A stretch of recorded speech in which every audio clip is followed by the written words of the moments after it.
77 is that to Guest? Indeed it is. I hesitate because I'm looking at the internal scoreboard in our box here on the television screen, and when the sun's shining, very difficult to read it. McKiernan has lofted this and has enough on it to go over extra cover for 4, and he's hitting boundaries with abandon just now, and 54 to him.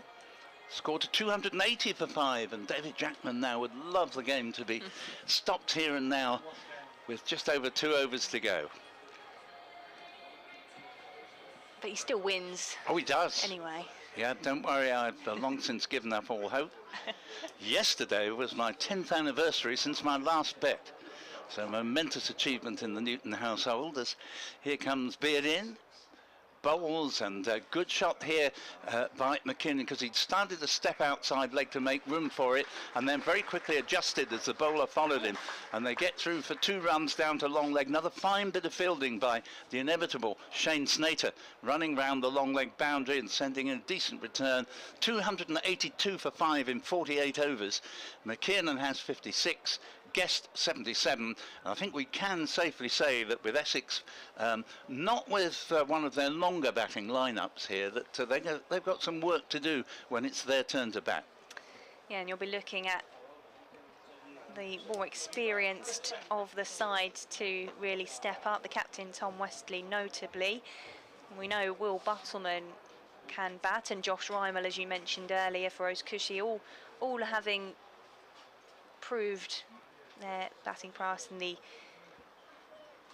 past, but it'll be interesting to see the likes of Grant Wallace and Robin Das, what they can do. Jamal Richards down on the scorecard at 7, so we'll wait to see what Essex can produce in reply to this Derbyshire innings. 282 there on, as Snater is in, and that one just has Guest reaching out into the offside to play that one for a single. We would normally bring Dave Fletcher back at this point, but I think probably with the penultimate over being bowled, he will squirm away to our right, being more than 100 runs out was his prediction, and we'll allow him back at the start of the Essex reply. He can go and get in the dinner queue, I reckon. Yeah. I know he was looking forward to sampling the food around the county ground. A Snater is into McKiernan, who slaps at that one. It's into the onside for a single. Yeah, I hate to mention it, Victoria, but I think I heard him talking about how he was looking forward to a piece of lemon drizzle cake. I better go and stock up on a couple more slices. It was one of those impulse purchases at the till where you see it sitting there on the shelf. Yes, I know what you mean. It's very difficult, isn't it, to avoid those as you go to the payout. Snater in for the 3rd ball of the over. Oh, and there was an edge off that from Guest. Buttleman was diving, and it's gone away for 4 runs behind the wicket keeper. 288 for 5. Nervy moment there at the end of this Derbyshire innings. Not impossible that they could post 300 here, and that's almost the first edge that we've seen all afternoon, and all credit to the batsman for me, because at this stage he was deliberately sort of going for the shot. There's no slips, well worth the risk. He's on strike to face Snater once more. Snater over the wicket, and this is in the air, straight back down the grounds, and caught in the crowd for 6 runs. What a catch in the crowd, but what a shot there from Brooke Guest. Nonchalant catch, beautifully taken. He can come again, but 294 for 5, and all of a sudden 300 looks near enough a done deal here with 88 to this tremendously talented young lad, Brooke Guest. 88 not out. McKiernan's played thoroughly well at the other end with 57, and already they've now raced on to a partnership of 125. Yeah, they've really accelerated here as Snater is in for the penultimate ball of the over, and it's another hit in the air which is going to be caught at long on. Well, it's been a brilliant innings from Brooke Guest. He goes for 88. Caught at long on, and Derbyshire 294 for 6. Just 2 balls, 1 more ball of this over and another over to go. Well, we were expounding the virtues of, if you've just hit a 6, take a single off the next ball. But we can't really criticise him for the way he's played. It's been a brilliant knock. And he was looking for another 6. We're already 12 runs off the over. And he salutes every corner of the ground. He's obviously been brought up properly as well. And well played, sir. I mean, that's been a thoroughly enjoyable innings. I thought when 3 wickets had gone down in the space of 5 balls and Derbyshire declined to 117 for 4, I thought they were in big trouble. It was Aaron Beard, by the way, with the catch on the long-on boundary. And he made it look very easy, not least because it was, and doubtless inspired by the man in the crowd who caught the ball before. But, you know, it was such an impressive innings. And I thought, for that 5th wicket partnership, Anuj Dal also played tremendously well. They sort of put on a 50 partnership and really got Derbyshire going again. And although Dal only made 26, he looks a very, very good player to my eye as well. So there's some real talent in Derbyshire, and they've put up a very impressive display this afternoon. So Alex Thompson comes in and he will face the final ball of Shane Snater's over. Derbyshire 294 for 6. Snater into Thompson, who's going to get off the mark with, well, he's going to get 2 runs off that first ball of his innings, the last ball of Shane Snater's over. Plays that one out towards in front of the pavilion. So end of the over there. Shane Snater's final over. Derbyshire 296 for 6. And McKiernan is on 57, the new man Alex Thompson on 2. And Derbyshire were put into bat when Tom Wesley won the toss. 64 for the first wicket, only 10 off the first 5 overs, but then in the next 5, all that acceleration to 64 before Godalming was bowled by Snater for 35. Then there was a second consecutive 50-run partnership between Lewis Rees, the opener, and Harry Kane batting at 3. And then from 117 for 1, it suddenly became 117 for 4. Kane caught and bowled Nijjar for 28. Tom Wood immediately bowled by Nijjar for 0. Here's Beard, final over, bowls, and this ball has been hit out to deep mid-wicket, and that one has been dropped by Feroz Kushi, and what was a difficult chance, because he was running full tilt and dived to his right, goes through his hands, and 4 runs. And that brings up the 300 for 6, and McKiernan on to 61. And the last partnership put on 125 off 89 balls and just 17 dot balls in the whole proceeding. How well they did as Beard is in. Bowls to McKiernan. This has gone for 6. This is an enormous hit, and that goes over square leg, and 306 for 6 is now the score as McKiernan moves along to 67. Just continuing the scorecard, the 3rd wicket to fall on 117 was that of Lewis Rees, who made a very good 52 before being caught and bowled by Wesley. Then we had a very good recovery partnership between Anuj Dal and Brooke Guest. But on 169, Dahl was caught by Rymeloff Richards for 26. I break in as Beard bowls, and this ball has been slogged away toward the mid-wicket boundary. They've taken one. Kushi is to the ball, moving to his left, but they get back for a second. McKiernan 69, 308 for 6. And then the last wicket to fall just a few moments ago. The innings of the day so far. Brooke Guest caught by Beard on the long-on boundary of Shane Snater for a brilliant 88. And I must say, a very entertaining innings indeed by first time I've seen him. Very impressive young player. Beard is in and bowls to McKiernan, who's also played very well here, and this one is a wide. 309 for 6, and a few friendly boos from the crowd around us here. 309 for 6 in the 50th over. Dave Fletcher's was just telling me that that was a record 6th wicket partnership for Derbyshire against Essex. He was telling me it was, he didn't tell me what the last one was, but we'll have this ball first. Beard in, bowls, and this ball is heaved in the onside, potential catch, but in fact it goes to ground well before reaching Kushi, who doesn't pick it up cleanly, but in fairness there were always going to be 2 runs there. 311 for 6, and McKiernan 71 now. When was it? 2009. Yeah, I think you're pressing the wrong button. They're finishing very strongly here. And it's what we got. 2 balls left, I think. Fletcher hugely amused by me being cut off in my prime. Well, that went many years ago, if I'm honest. Beard's in. Bowls to McKiernan. Just should only be a single here down to Richards at long on. And he fields cleanly. He's performed creditably today, Jamal Richards.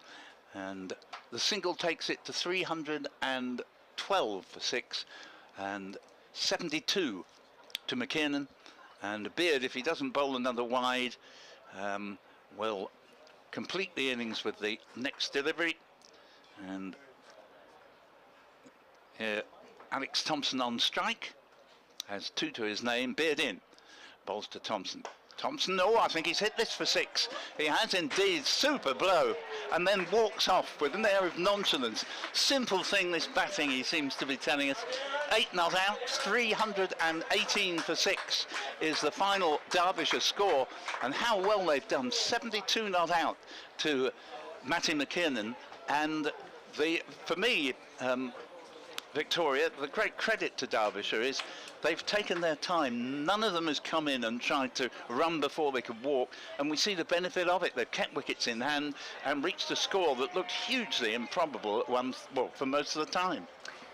Yeah, they had a really good start with Lewis Rees and Billy Godderman building that foundation for them, and they didn't do anything rash. There wasn't any big shots, any sort of showboating from any of the players. It was a really strong performance from the middle order, apart from that flurry of wickets we saw when they lost 3 wickets in quick succession. But they've just kept the scoreboard ticking over. They've bided their time, taking those singles, and then when the bowling allowed, they've been able to really play those big shots and build a really competitive score here at Chelmsford.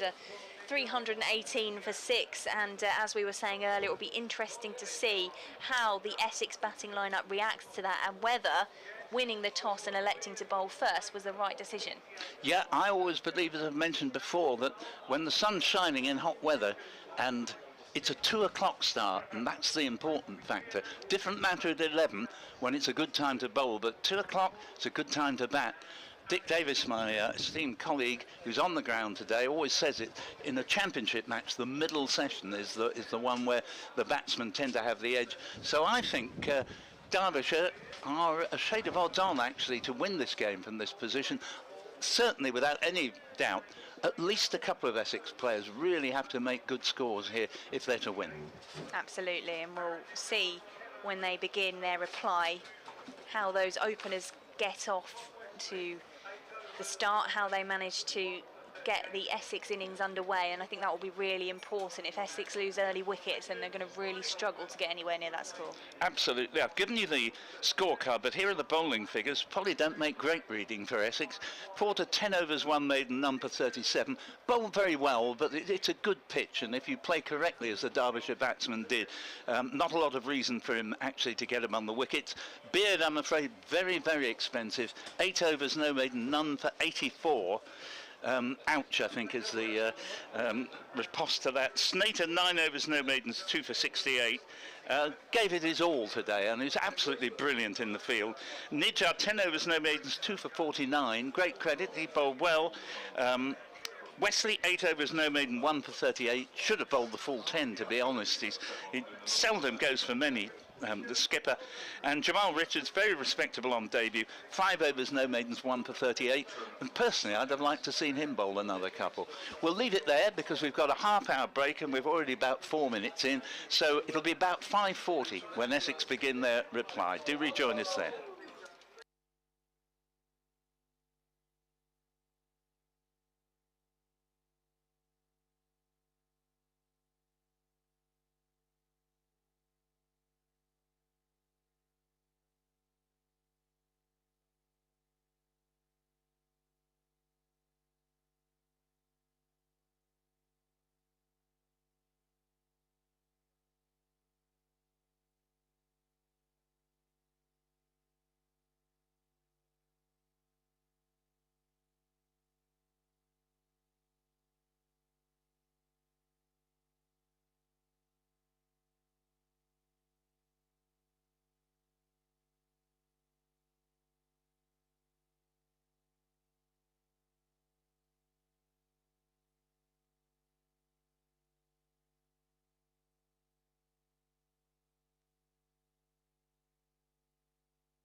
So two good players.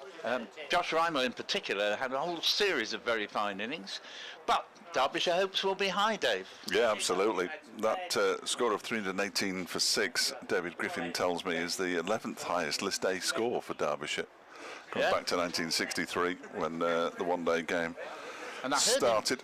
I heard him say that Derbyshire, any other side in the history of this competition, they've only ever twice got a score higher than 319 to win the game batting second. If you'd like to take the first over, Dave. Love to. Sam Connors comes in to bowl to Reimel, and he defends that out into the onside. Connors does the fielding himself. Connors will be full of confidence, having been called into the England Lions squad to face South Africa next week. It means he'll certainly miss the game against Hampshire, which is next Friday at Derby. Whether or not he'll be forced to miss the game at Old Trafford on Saturday, I'm not entirely sure.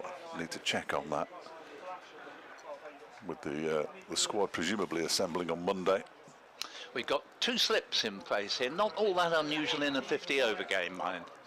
Yeah, Ben Aitchison at first, Tom Wood at second, as Connors is in, and that one's clipped away into the leg side, but there is a man out there. It's Matty McKinnon. He does the fielding. And Essex are up and running, one without loss. Mark Watt is wearing number 50 after I went through a very thorough explanation of why he wears 51, which is to do with the score in the Scottish Cup final involving Hearts and Hibs. I've no idea why he's wearing 50. So Feroz Kushi just taking guard. Paul Newton here with Dave Fletcher, and later Victoria Polly, scorer David Jackman. That's your team here for online commentary for BBC Essex and BBC Radio Derby. Well, you say team. Here comes Connors in and bowls, and that one is down the leg side and signalled wide by the umpire. Just the 3 wides for Essex, I think, in the end, and a 1 second delivery from a Derbyshire bowler, which is a little bit disappointing. Anuj Dal at backward point. Harry Kame in the covers. Billy Godlem at mid-off as ever. Lewis Rees is mid-on. Alex Thompson is the man at short, fine leg, as Connors is in again and bowls, and he doesn't have the first idea where that ball is. Kushi, and he gets away with one there as he couldn't kick it out the way, and it almost dribbled back onto his stumps. Yes, and he wasn't that far off, kicking the stumps with his boot as well. It was an absolute mess. I don't mean to be unkind to Feroz, but it was slightly inept because he just know everybody else could see where it had gone, but he couldn't. Well, he's very, very fortunate to avoid playing on there. He had absolutely no idea initially where the ball was. When he turned around and saw it dribbling towards the stumps, he started flailing with his leg. Connors is in again and bowls to him. He pushes this one up towards mid-off where Billy Godlem does the fielding. And if you're Essex, you'd be well advised to take a leaf out of Derbyshire's books in terms of the way they played. Derbyshire, to a man, played themselves in first and worried about scoring rates second. And it's so much easier to hit the boundaries here if you've got your eye in than if you try and run before you walk.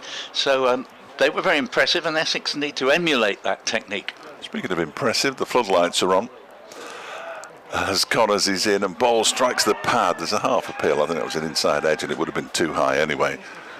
The ball dribbles out into the slip cordon where it's fielded by Tom Wood. I think the regulations are, if it's classed as a day-night match, the second innings, you have to have the floodlights on. It's not going to get dark before this game finishes. It might get a bit gloomy if it goes all the way to the cut-off time, which is 9:10, but it does seem rather absurd. Well, it does, particularly bearing in mind the world situation of overheating, which is very serious.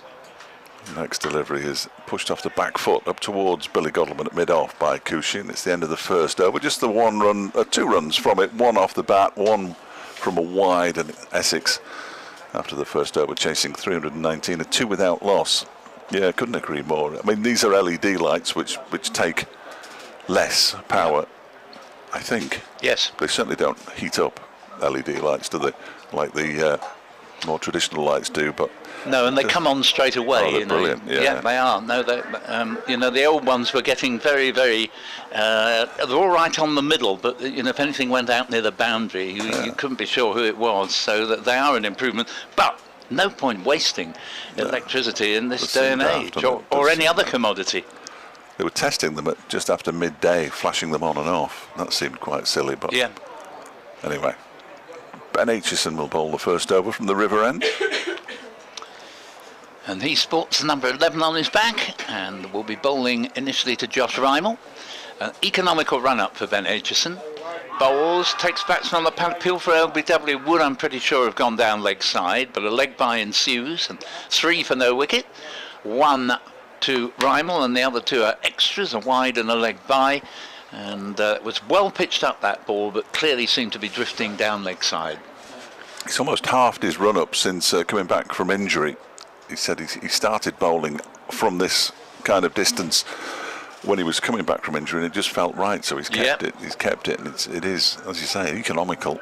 Well, it's almost like an old Sunday League run-up, isn't it? Yes, perfectly described. And just come back to the point I was going to make after this ball, because Aitchison's already here, and that goes well outside off stump. Well taken, actually, by Brooke Guest, because that bounced the second time right in front of him.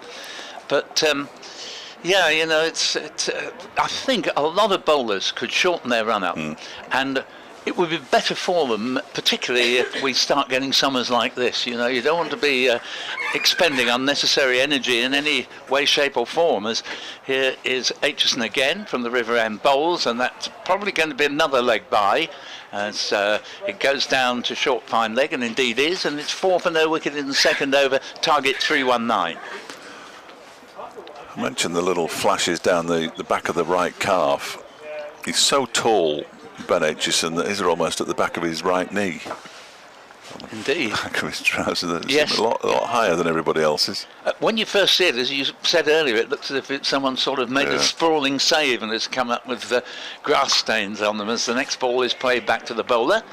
And 4 for no wicket.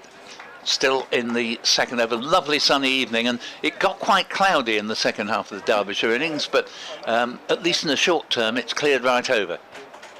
And what you were saying about how white-ish the shirts and the kit, yes, the more you look at them in bright sunshine, the whiter they seem to get. Yes, indeed.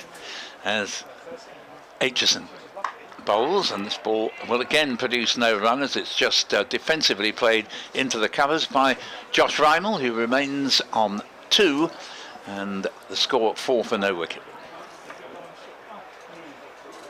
Derbyshire just scored the 5 runs, didn't they, of the first 4 overs, so no rush, no panic. Indeed, there were only 10 off the first 5, so here's the next ball, which maybe just brushes the pad, goes down leg side, but because it brushed the pad, no signal of a wide. 4 for no wicket at the end of the second over. Reasonable first over there from Ben Aitchison. Targets 319 with 48 overs to go. And just coming on to the subject of trying to reduce the number of matches that sides play, nobody gets any better from not practicing or practicing less. And we've seen some wonderful young talents for Derbyshire this afternoon, and hopefully we'll see 1 or 2 from Essex as well. Is county cricket really doing that bad a job? I think everybody knows my answer to that, as Connors is in and bowls to Reimel, who pushes this up to mid-on when it's fielded by Lewis Rees. I was talking to somebody about it before, and you look at the Derbyshire side, and Lewis Rees was released by Lancashire, as was Brooke Guest, as was Matty McKinnon, as was Ben Aitchison. Where do they go? If they're released by one of fewer clubs, yes, they disappear from the game. Such a good point. Matt Critchley's the same. I mean, he's now down here. He was released by Lancashire and came to Derbyshire. Connors is in, bowls. That one's down the leg side, another wide. Connors through the ranks at Derbyshire. Got more releases than Elvis by the sound of it, Lancashire. Well, they've got lots of players, haven't they? But no, I mean, absolutely. What really annoys me as well is that the powers that be probably see no more than about 2 hours of county cricket, if that, all season. Yeah, we haven't seen any of the top bods up at Derby for a while. Connors is in. That's striking the pad, and he's given. And Connors strikes in his second over. Cushy has gone, and Essex chasing 319, a 5 for 1. Cushy goes leg before wicket. Well, we're sort of looking over third slip's head from this vantage point, but I remember thinking, without even bothering whether there was an appeal or not. That's got to be out. Because it kept low. Connors is in. That's when I say that, striking not the pattern terribly he's low, given, but it was sort of hitting him Connors halfway strikes up. in his second over, and we haven't seen any of he'd done nothing more really than shuffle across the stumps, and it just looked to me, striking the if you'd pattern asked he's me, given. Not that there's been many appeals on the day, but if you'd asked me which was the one that I'd regard as the odds-on shot, that was it. And Kushik disappointing there, failing to get off the mark.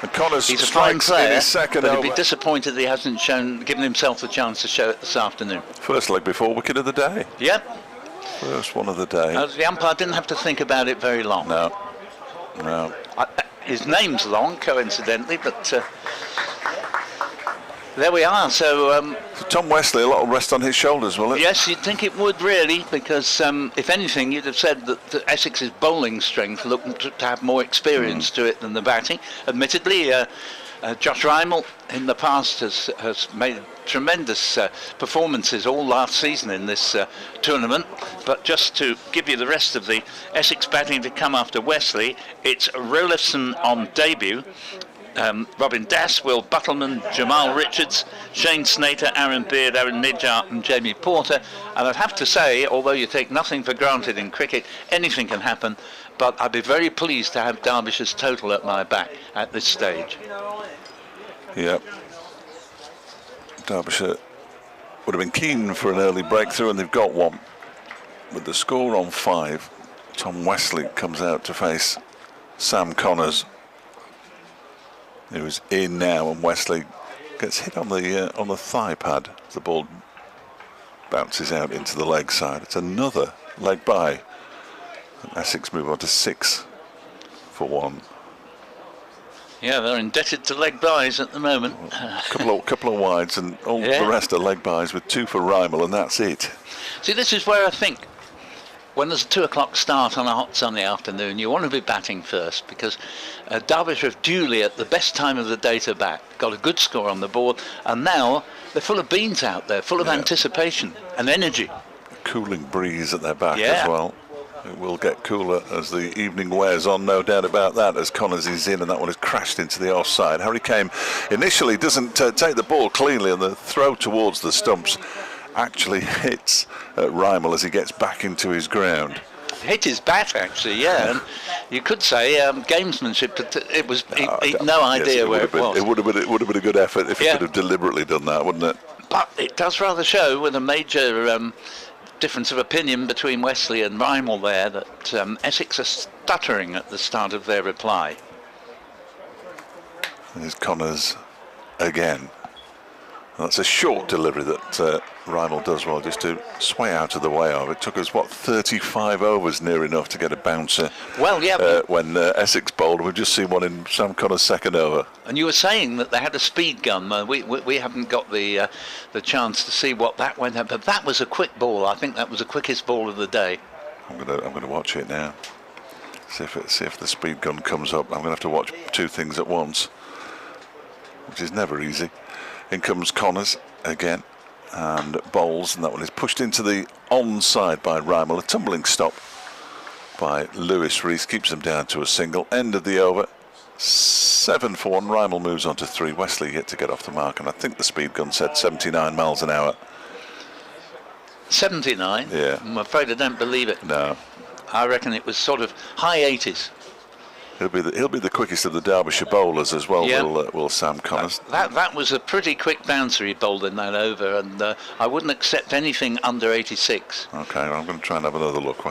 Because I mean, Porter bowls mid 80s, and you know that was quicker than Porter. So it's going to be Ben Aitchison again from the River End, and glorious evening sunshine here at the county ground. Paul Newton with Dave Fletcher, and this ball's played down to mid-on, and there will be no run there, and fielded by Lewis Rees, who made a very good 52, and he was supported by Billy Godleman, who made 35. Harry Kane was beginning to play very well when he was out for 28. Brooke Guest, a superb 88, only out at the finish. Anush Dahl, a useful 26, and a robust 72-0 out from Matty McKiernan.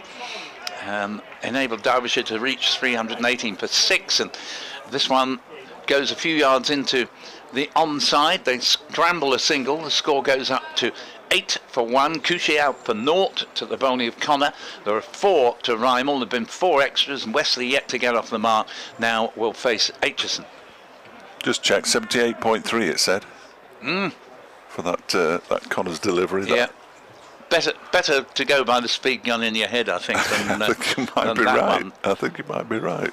As here is the next delivery, and they go through for a single, and that takes the score to 9 for 1. And Wesley's off the mark as he played it down toward mid-off. And yeah, I mean, I think it would have to have been Connor's slower ball if it was really only 78 point something.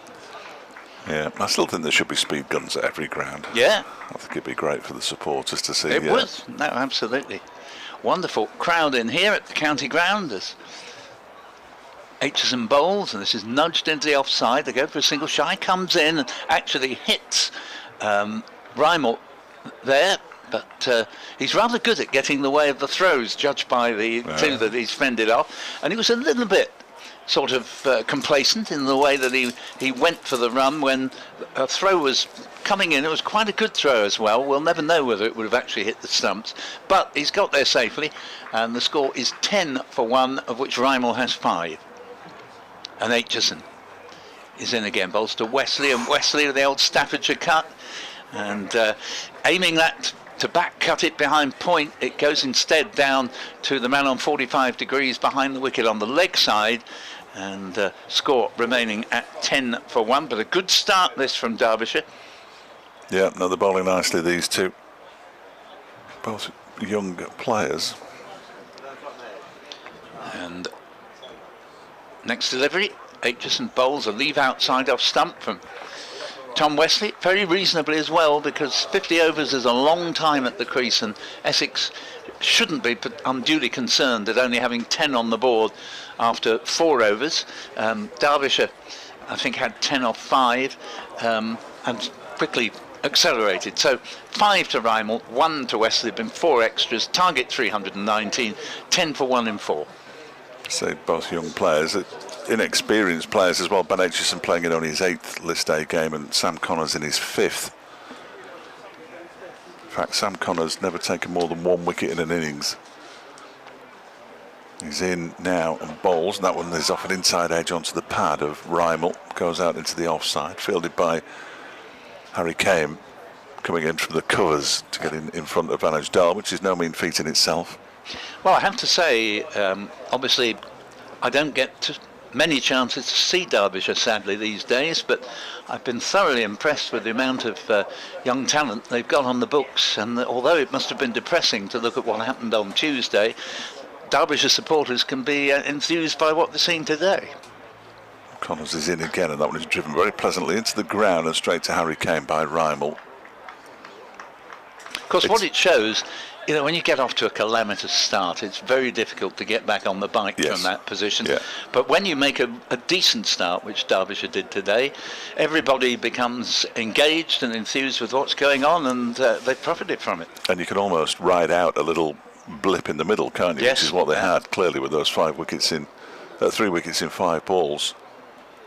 Rymel waits as Connors is in again, and he pulls this into the leg side. That'll be 4. That'll be the first boundary in the Essex innings. No way Matty McKiernan's getting around to that one at mid-wicket. And Rymel moves on to 9, and Essex are 14 for 1. Yeah, it was well played by Rymel, and he showed just what a good player he is in this tournament. He hardly had a failure. Connors is even in quite again, apart from the 100 he got against Yorkshire. That'll be 4. Got an 80 odd boundary in the Essex innings. No way Matty McKiernan's getting around to that so one. He is a good player, but strangely, this is the first time we've seen him since. Well, he waits now as Connors bowls to him, and he cuts this away out towards the point boundary for 4 more. Another really good shot from Josh Rymel. Back-to-back boundaries takes him up to 13. And Essex up to 18 now as Connors bowls. Yeah, just correct myself. I have a feeling he did play for 4 more. one of the games in the T20. Another really good shot. But I didn't cover that one, and therefore it doesn't count. No, if you don't see it, it can't be real, can it? But you know, those are 2 nice shots he's just played. very, very heavy bass beat in the background. I'm not sure what that's all about. Oh, you're right, though. Yeah. Here's Connors in and bowls to Reimal, and this time he pushes it up towards mid-on, where he picks up a single after back-to-back boundaries. Nice bit of batting. And it's Lewis Rees who does the fielding. Reimal moves to 14, 19 for 1. Wesley has 1. Connor just has a fascinating kink in his run-up about the third stride, where you almost think he's going to pull out because his run-up's not right, but then he carries on. See, I'd never seen it before this season. He says it's always been there. I'm not sure that it has. Here he goes. He just pops up there, just pops up a little bit, and he's in now and bowls to Wesley, who pushes it straight back to him. He fields off his own bowling, thrusts out a left hand. End of the over, 4-5 gone. And Essex are 19 for 1, chasing 319. And this is the only time I'm going to do any maths. They only need 300 to win now. Yeah, indeed. Well done. Spot on. Thank you very much. And if anyone's seen Jorginho running up to take a penalty, there is that about Connor, you know, with this sudden little leaping stride. And you wonder what's going on.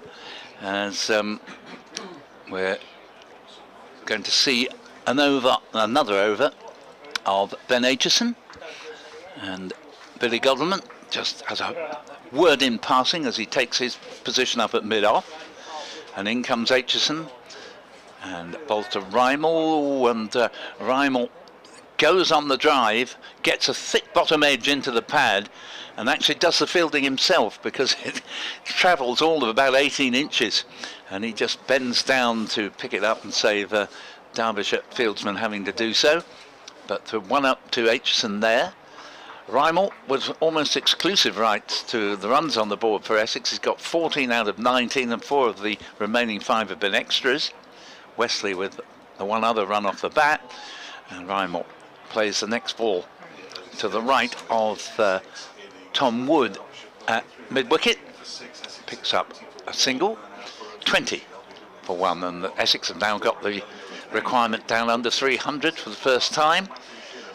20 for 1, needing 319 to win after Derbyshire posted an excellent 318 for 6. Aitchison bowls to Wesley. Wesley will pick up at least 1, probably 2 runs here as he plays it beyond mid-wicket, and indeed they can saunter back for the second as the ball goes about 20 yards short of the boundary. 22 for 1. Not normally in the 6 o'clock news. Quite exciting, that. Yeah, I could sense that there was that extra bit of adrenaline about the report there. Yeah. Here is Aitchison in, and bowls to Wesley. Oh, taken on the pad, got to be close, he's gone. And that kept low. And it looked out, I have to say, because he hadn't gone anywhere. He was still on the crease. A little bit unlucky, the Essex skipper, and it definitely kept low. But there's too many 2s on the board for Essex's liking. 22 for 2, and we're in the 6th over, and Aitchison picks up the wicket of the Essex captain for 3. Yeah, Brian Aitchison has had a very difficult time of it this season. He picked up an injury in pre-season and didn't play until the county championship game before last. He had a couple of games in the T20. Something he's not played an awful lot of for Derbyshire. Came back in the championship, has bowled really nicely, and now picking up a wicket of Tom, picking up the wicket of Tom Wesley. Would have delighted him no end. And Derbyshire in a very good position here as Essex chasing 319 and reduced to 22 for 2. Well, the new batsman looks keen, doesn't he? I assume that's Grant Rolofson. He raced across the boundary's edge, very much Joe Root style. Couldn't wait to get out in the middle. No. Although I rather fancy he'd have been quite happy not to have had to come out to the middle at any point soon, but... Yes, I was talking of the name Aitchison at school with Jim Aitchison, and he was about 5 years older than I was, and a bit of a swine, you know, when he was a prefect. But to give him his due, he appeared in the school version of Beyond the Fringe and did an absolutely brilliant Alan Bennett. And he went on to win an Oscar for, I think it was for costume. All right. But well done to him. You know, it's, I think he probably is the only Colchester Royal Grammar School boy who's ever won an Oscar. Yeah, excellent. Yeah, I was very pleased to see that he pulled that one off, and as I say, he was very good on the stage himself. Anyway, there's no direct comparison with I know what you're saying. because it's spelled differently. I'm not sure whether Ben does any impressions or indeed costumes, but I went to the same school as Tom Stoppard, so I think I think I've got a I think you've an Oscar winner in from my school, and Adrian Edmondson as well. I don't think he's won an Oscar, but he's a good man. The Oscars are coming out of the woodwork here. Another leg bye ensues from the first ball that has been received by Rollason, who's first time I've ever seen him bat, and this is his debut in the first team. First ball comes off his pad and they get a leg bye, and Essex are struggling here, needing 319. We're in the sixth over and they're 23 for 2. I went to a posh school, of course, so... Me too, as said he, as the next ball is just dug out into the offside, and there's no run, and that completes a successful over for Derbyshire and for Ben Aitchison, with Wesley, LBW, and both the LBW decisions have been palpable, really. Both kept a little bit low, particularly the Wesley one. So Cushy, LBW, Connor for 0, and Wesley, LBW, Aitchison for 3, and Connors, I should have said, and 23 for 2 on the board, with Rymel on 15. I was taught by the same English teacher who taught Tom Stoppard, but he didn't teach me to the same standard, clearly. No, well, you can't win them all. I think that's what he'd said when I finally left. But you see, I mean, we were talking earlier about how I opened the batting for the bang average 11. Does enable you to have a much easier life than the Tom Stoppard. Oh yeah, there's a lot of expectation on his shoulders. You don't have to hide from the general public, you know. You're just treated normally. Here's Sam Connors continuing. That one's turned by Rollason into the onside. They go through for a quick single as it's picked up by Lewis Rees coming in from mid-on. And Grant Rollason off the mark with a single. And what good does it do being stinking rich? Because, I mean, even if you are, you're still not going to be able to afford the fuel bills. And the way they're going, you know, you may as well be in the ones who didn't have much to start with. I think Tom Stoppard now is eligible for his extra bonus. Connors bowling from the Hayes close end in and bowls to Rymel, who edges this one down a third man. Mark Watt will do the fielding. That was he went at it quite hard, looking to drive it out into the offside, took a thick edge, and Watt moving around to his right does the fielding. Well, it has to be said, Rymel is the only Essex batsman of those we've seen so far who's sort of looks even to have the confidence to throw the bat at the ball. Yes. It hasn't been the most impressive of starts.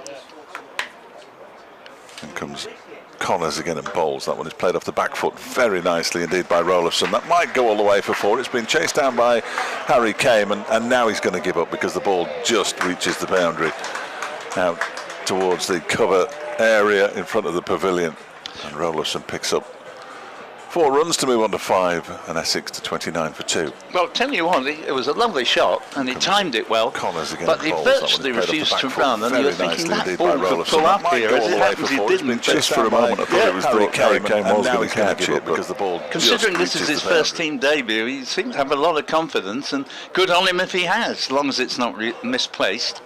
If it had been Anoj Dal chasing it down, he'd have probably got there. Connors runs off each delivery so far this over, but not off that one as it's pushed up to Billy Godalman at mid-off by Rollason. Remains on 5. Rymel has 16 already. Cushy out for 0 and Wesley for 3 as Essex chase 319. Both sides, of course, looking for their first wins in the tournament. Derbyshire after that defeat and Essex after the washout at Sedbergh. Connors is in again. This time it's defended very stoutly by Rollason. Yeah, well, into the offside. Bearing in mind the ball is keeping a little bit low, he moved nicely into position there, because I think you've got to get your front foot down the pitch a little bit in these conditions. But certainly the Derbyshire opening bowlers have succeeded where their counterparts failed in that they've made early breakthroughs. Yeah, they've kept it reasonably tight, but those breakthroughs could be crucial. As Connors comes in to complete his over, it's a short delivery and it's pulled into the leg side by Roloffson, straight to Matty McKiernan on the square leg boundary. Roloffson moves on to 6. Reinl has 16 and Essex 30 for 2 after 7 overs. Well, we've seen some young talent here today, because if I hadn't seen Roloffson at all before and therefore had a totally open mind, I'd say, well, he doesn't look like somebody making a debut at all. You know, he looks totally calm and even a bit arrogant in the ease with which he sort of played that over. Nothing wrong with a bit of arrogance. No, as long as it's in a sporting sense and you can back it up by being good enough to be a little bit arrogant. I mean, they do say, and I think there is truth in it, that you need a little bit of it to succeed in sport, and I think that's absolutely right. You remain humble, but nevertheless, you know, you've got that streak in you. As here is Ben Aitchison in again, begins a new over, and Roloffson stylishly raises the bat to wave it through to wicketkeeper Brooke Guest, who impressed us so much with his innings. And I'll tell you what, although it's not a red ball match, this, but we've seen enough young players who are very, you know, you watch them and think, what, I rather like the way this bloke plays. And, you know, for the ECB to take this view, you know, that all needs to be changed dramatically, I'm sorry, I just can't go along with it for a moment. As here is the next ball, and it's played down to mid-off, and there's no run. The score's 30 for 2, needing 319 to win, Essex. And more to the point, if things really are as bad as they seem to think it is, surely the moral is they need to practice more, not less. They're also saying, well, of course, nobody likes 50-over cricket. Look at the crowd inside the ground here at Chelmsford. I mean, this is a big crowd. It is. For a 50-over game in the modern era. And in the group stage, it's not as if it's a knockout game, as the next delivery is played back to the bowler and the score remains at 30 for 2. But that's such a good point. I have not seen a bigger crowd than this one for a group stage of a 50 overs game, unless you go back to sort of slightly different competition, the Benson and Hedges days, for example. Yeah. Almost the heyday of absolutely, of one-day competition. And of course the NatWest, or Gillette as it was originally known. Next ball played very correctly back to the bowler, and the score remaining at 30 for 2. 16 to Reinl and 6 to Roloffson. It's a different game though, Paul, isn't it? Because in the early 60s, when they started playing at 65 overs, then 60 overs, and they messed around with the number of overs, but they used to have lunch and tea as well as an innings break, didn't they? Which is remarkable to think about. When you think the final of the Gillette used to be in September, as the next ball is played a few yards into the offside, there's no run. And we all remember, I think it was a Lancashire-Gloucestershire final, and it went on till about 8 o'clock in the evening, by which time it had long since gone dark. And I remember Essex playing Middlesex on one occasion when they couldn't start on time, and Essex ended up batting in the gloaming on that occasion. But the various tournaments have had a charmed life in not being ruined by rain very often. Here's the next delivery, and this ball's pulled, and that goes to the mid-wicket boundary for 4, and that's Roloffson again, with more than a dash of arrogance actually, just bang, he's gone up to 10, and it's 34 for 2. Here's the next delivery. Nice shot. And this ball's pulled, and that goes to the mid-wicket in boundary Derbyshire's defence, for 4, and that's Roloffson, just looking again. at his record, he's played 38 List A games. He's got nearly 1,500 runs at 43. With a high score of 147 not out. Well, there we are then. So you know he's not the rookie that he might be portrayed as potentially. And I'm sure that Derbyshire will have, their analysts will have done a little bit of work on him, trying to find out as much as he possibly could about him. So 34 for 2. Sam Connors to continue. His 5th over, 1 for 20 at the moment. That one's pushed out into the offside by Reinl, straight to Harry Kame at extra cover, and there's no run.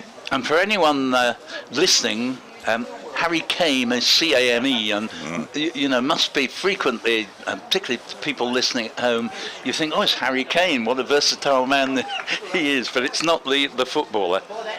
If Harry Kane played for Derbyshire, the crowds would be bigger. Yes. Probably.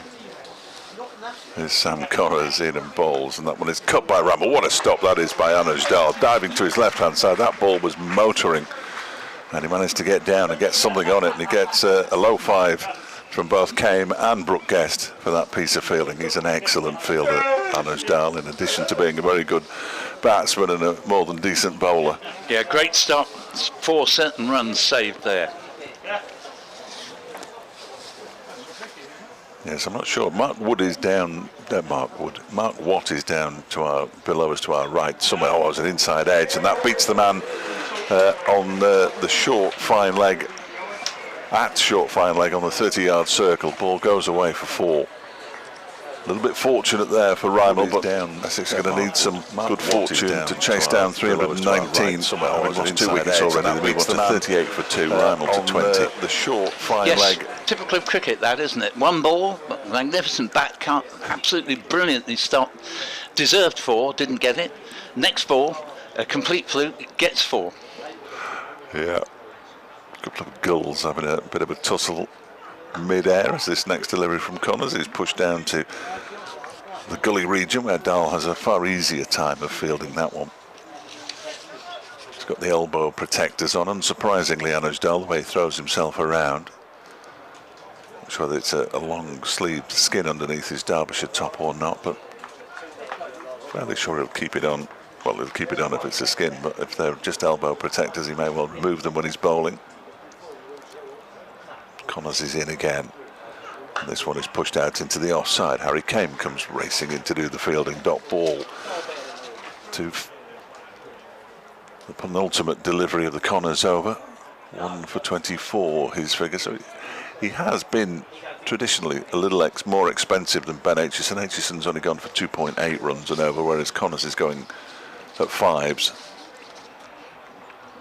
But he's a genuine wicket taker in all forms of the game. And he's in again now and bowls, and that one gets another thick inside edge down to fine leg for 4 more, and Connors can't quite believe it. He just turns around and walks away almost in disgust. 2 boundaries in the over, both of them down to fine leg, both of them off inside edges. Rymel moves to 24. Rollison has 10. Gets another thick inside edge, 2 for 2 after 9 overs. Connors can't quite chasing 300. Just turns around and walks away. Current run rate just a little bit over 4.5. They need another 277 to win. Duckworth Lewis is on the scoreboard. It says 83. No chance of any rain, but it just shows that Derbyshire at the moment are in the ascendancy. Well, they are, but it also shows that you can sort of not look at all confident with the bat and somehow be 42 runs on the board in 9 overs. So it is a fast scoring ground. There is absolutely no 2 ways about that. And you do get value for your shots here sometimes when you don't deserve it, as Ben Aitchison's in and bowls to Rollison, who plays this ball into the offside. There'll be no run, 42 for 2. Now, I was able to find no mention of Rollison in the in my Playfair. Do your notes have an indication of where it is he's come from to make the runs you said he got in this day? Oh, I'm sure they do. The teams listed, other than Essex, are South Africa under-19s. Yes, it does sound South African as the next ball is played back for no run into the offside, because it's a bit like Roller van der Merwe. Yeah, he's a Johannesburg-born, right. South Africa schools, and Gauteng under-19s as well. So it looks like he hasn't played an awful lot of senior cricket. Yeah, how old is? He is 26 years and 10 days old. A lot older than one would have imagined, yeah. Yeah, born in 96. Well, it looks as if Essex might have come up with one here as the next ball is run down to backward point. No run, 42 for 2. I was imagining he'd come through the academy sort of thing, but not the case, I would imagine. No, indeed. He's played for the, well, he's either played for Dolphins or Bolland as well. Dolphins he's played for. Well, certainly the way he's played, you'd be saying, you know, he looks very experienced for someone, you know, who is making his first team debut for Essex today. Played very well so far. Faces the next Aitchison, delivering the cracking off drive, but straight at mid off Billy Godalming, or otherwise there was no way that wasn't going to have gone for 4. Admittedly, you put your mid off there because you anticipate such a shot, but it was beautifully played. 42 for 2. Talking about Josh Rymel and how well he's played in, this is his 8th game of List A. His average is 59, which is decent, isn't it? It is. Very decent. Yeah. Must bring Victoria back at the end of this over. Sorry, I've slightly overrun time. Victoria, as this next ball is played into the onside, be fielded by Tom Wood, and 43 for 2. Without wishing to not have Victoria back. Would it not be better to wait 10 minutes until I have to go for my half past? Okay. I don't know. It's up to you. Yeah. You're in charge, Paul, today. Oh, so I am. Yes, I've hated being in charge, but I'll give it a thought. As we'll do it that way then, and you have sort of 40 minutes instead of 30 on the next bit.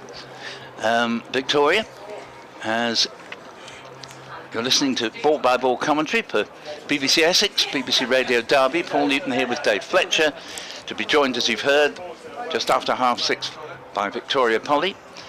Our scorer is David Jackman. This ball is run down, and oh dear, a bad misfield there. It went down to third man, should have been a single, but the fieldsman, in picking the ball up, was looking to see where the batsmen were and let it spin out of his hand over the boundary for 4. And that's not what you want to do. 47 for 2, and that means with a boundary off that last ball that Josh Rymel, he hasn't half picked up 3 cheap boundaries in the last 2 overs, because he's had 2 off the inside edge for 4, and that one that should have been a single for 4, and he's moved along to 28 out of 47 for 2. Yeah, Matty McKiernan with the fumble on the boundary. He's in credit still. Yes, definitely. After his unbeaten 72 off 49 deliveries. Must report for further fielding practice. Well, though. Yes, that might well be the case. We certainly applaud him for his excellent 72 not out. That's terrific not. In comes Sam Connors again and bowls. That one is clipped towards Matty McKiernan. He'll get a big cheer. Yeah, there he goes. Ironic, of course, as he fields it cleanly and throws the ball back in, and then he waves to the crowd. So they'll enjoy that in front of him. Well, he's lucky that it's a 50 overs game, because you get a very, very nice crowd, you know, with 50 overs cricket here. They're not sort of hopelessly one-eyed, but there are occasions, they say, in T20 on a Friday night when you don't get off so lightly. Can get a bit rowdy. Here comes Connors, bowls to Rymel, who pushes it out into the offside. There's no run. Rolofson moved on to 12, incidentally, with that single. Out to Matty McKiernan. I'm going to go and unplug the band in a minute, because I'm not entirely sure there's any need for it. There's enough entertainment out in the middle. Yes, it may be. They sometimes have a fair over the other side of the river. So I don't think it's anything to do with the organisation of the cricket. Connors bowls. This one is pushed by Rymel out into the offside for a single. You've got to say that again. The Sausage and Cider Festival. How about that, everybody? I can't understand why I've never heard of that. Yes, it'd be nice if we'd allow them the sausage and cider, but not the band. Yes, yeah. And I don't mind a bit of live music, I've got to say, but there's a time and a place, and I'm not sure whether the early stages of a 50-over second innings is the place all the time. Here's Connors in and bowls, and that one's pushed by Rolofson out into the offside. He's run the first one quickly, and off the boundary comes Harry Kane. He might have to hurry here as the throw comes in, but the throw's not particularly accurate. And Rymel gets back for the second, and Essex, well, their first 50 on the board. It took Derbyshire.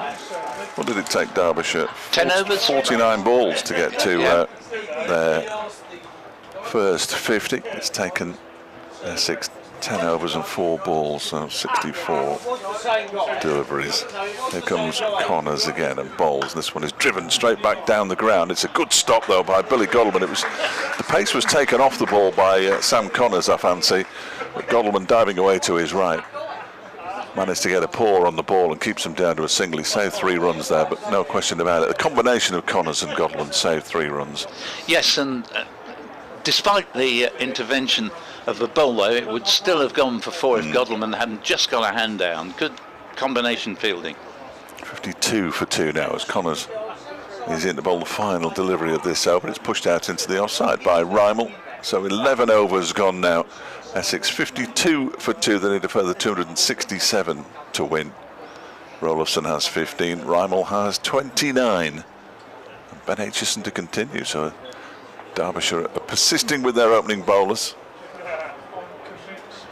Yep, very much so. Essex did a similar thing with Jamie Porter bowling the first 8 overs from the Hayes close end. Didn't get a wicket in spite of bowling very accurately. None for 37 in 10 is good going in a 50 overs game on what was certainly both a decent pitch to bat on and lightning outfield. I don't know if it's punishment for Matty McKenna, but he's been brought into inside the 30-yard circle now at cover, and Tom Wood's been put out on the boundary.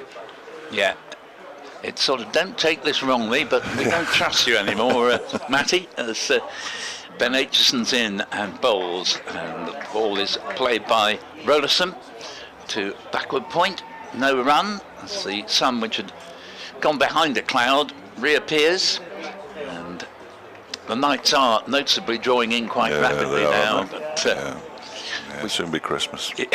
Yes. May have to be cancelled this year, the way things are going. Here's Aitchison in, bolts to Rollerson, who I think takes the bat away from that.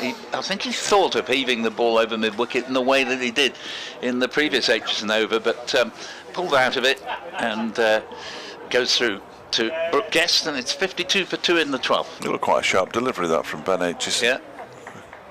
Can pull out a quick one. Slip fielders have long since disappeared as Aitchison in this economical run-up bowls again. Is jabbed down to gully, come backward point, and no run. A sharp delivery that the speed gun recorded at 73.8. Yes. Yeah, I'm going to stop looking at the speed gun now. Yes, I think this particular speed gun must have been a birthday present in about 1956, around about the time of Jim Laker's 19 for 90. Never worked properly since. As here is Aitchison in and bowls, thick inside edge. It will produce 1 run, as Rollerson there looking to drive into the offside. Thick inside edge went down to mid-on. Bowler almost got a hand down to prevent it going for a single. We did get a hand down, but he couldn't prevent it going for a single. 53 for 2 and 16 to Rollerson. That's what it's suggesting, that Rollerson was playing for Billericay, is that right? Yeah, very likely. I mean, I didn't know he had, but it's a strong club side just down the road from here, about 18 miles away, in toward the London direction. Here's the next ball, and played to short mid-wicket, and there is no run, and score remaining at 53 for 2. Now my 6:30 is very much a movable feast, so I think I'm going to go. If you don't mind. No, not at all. Absolutely. So, if Victoria will just wait 1 tick while we wait for Dave to be back on, and then we'll have a seamless switch over, said he.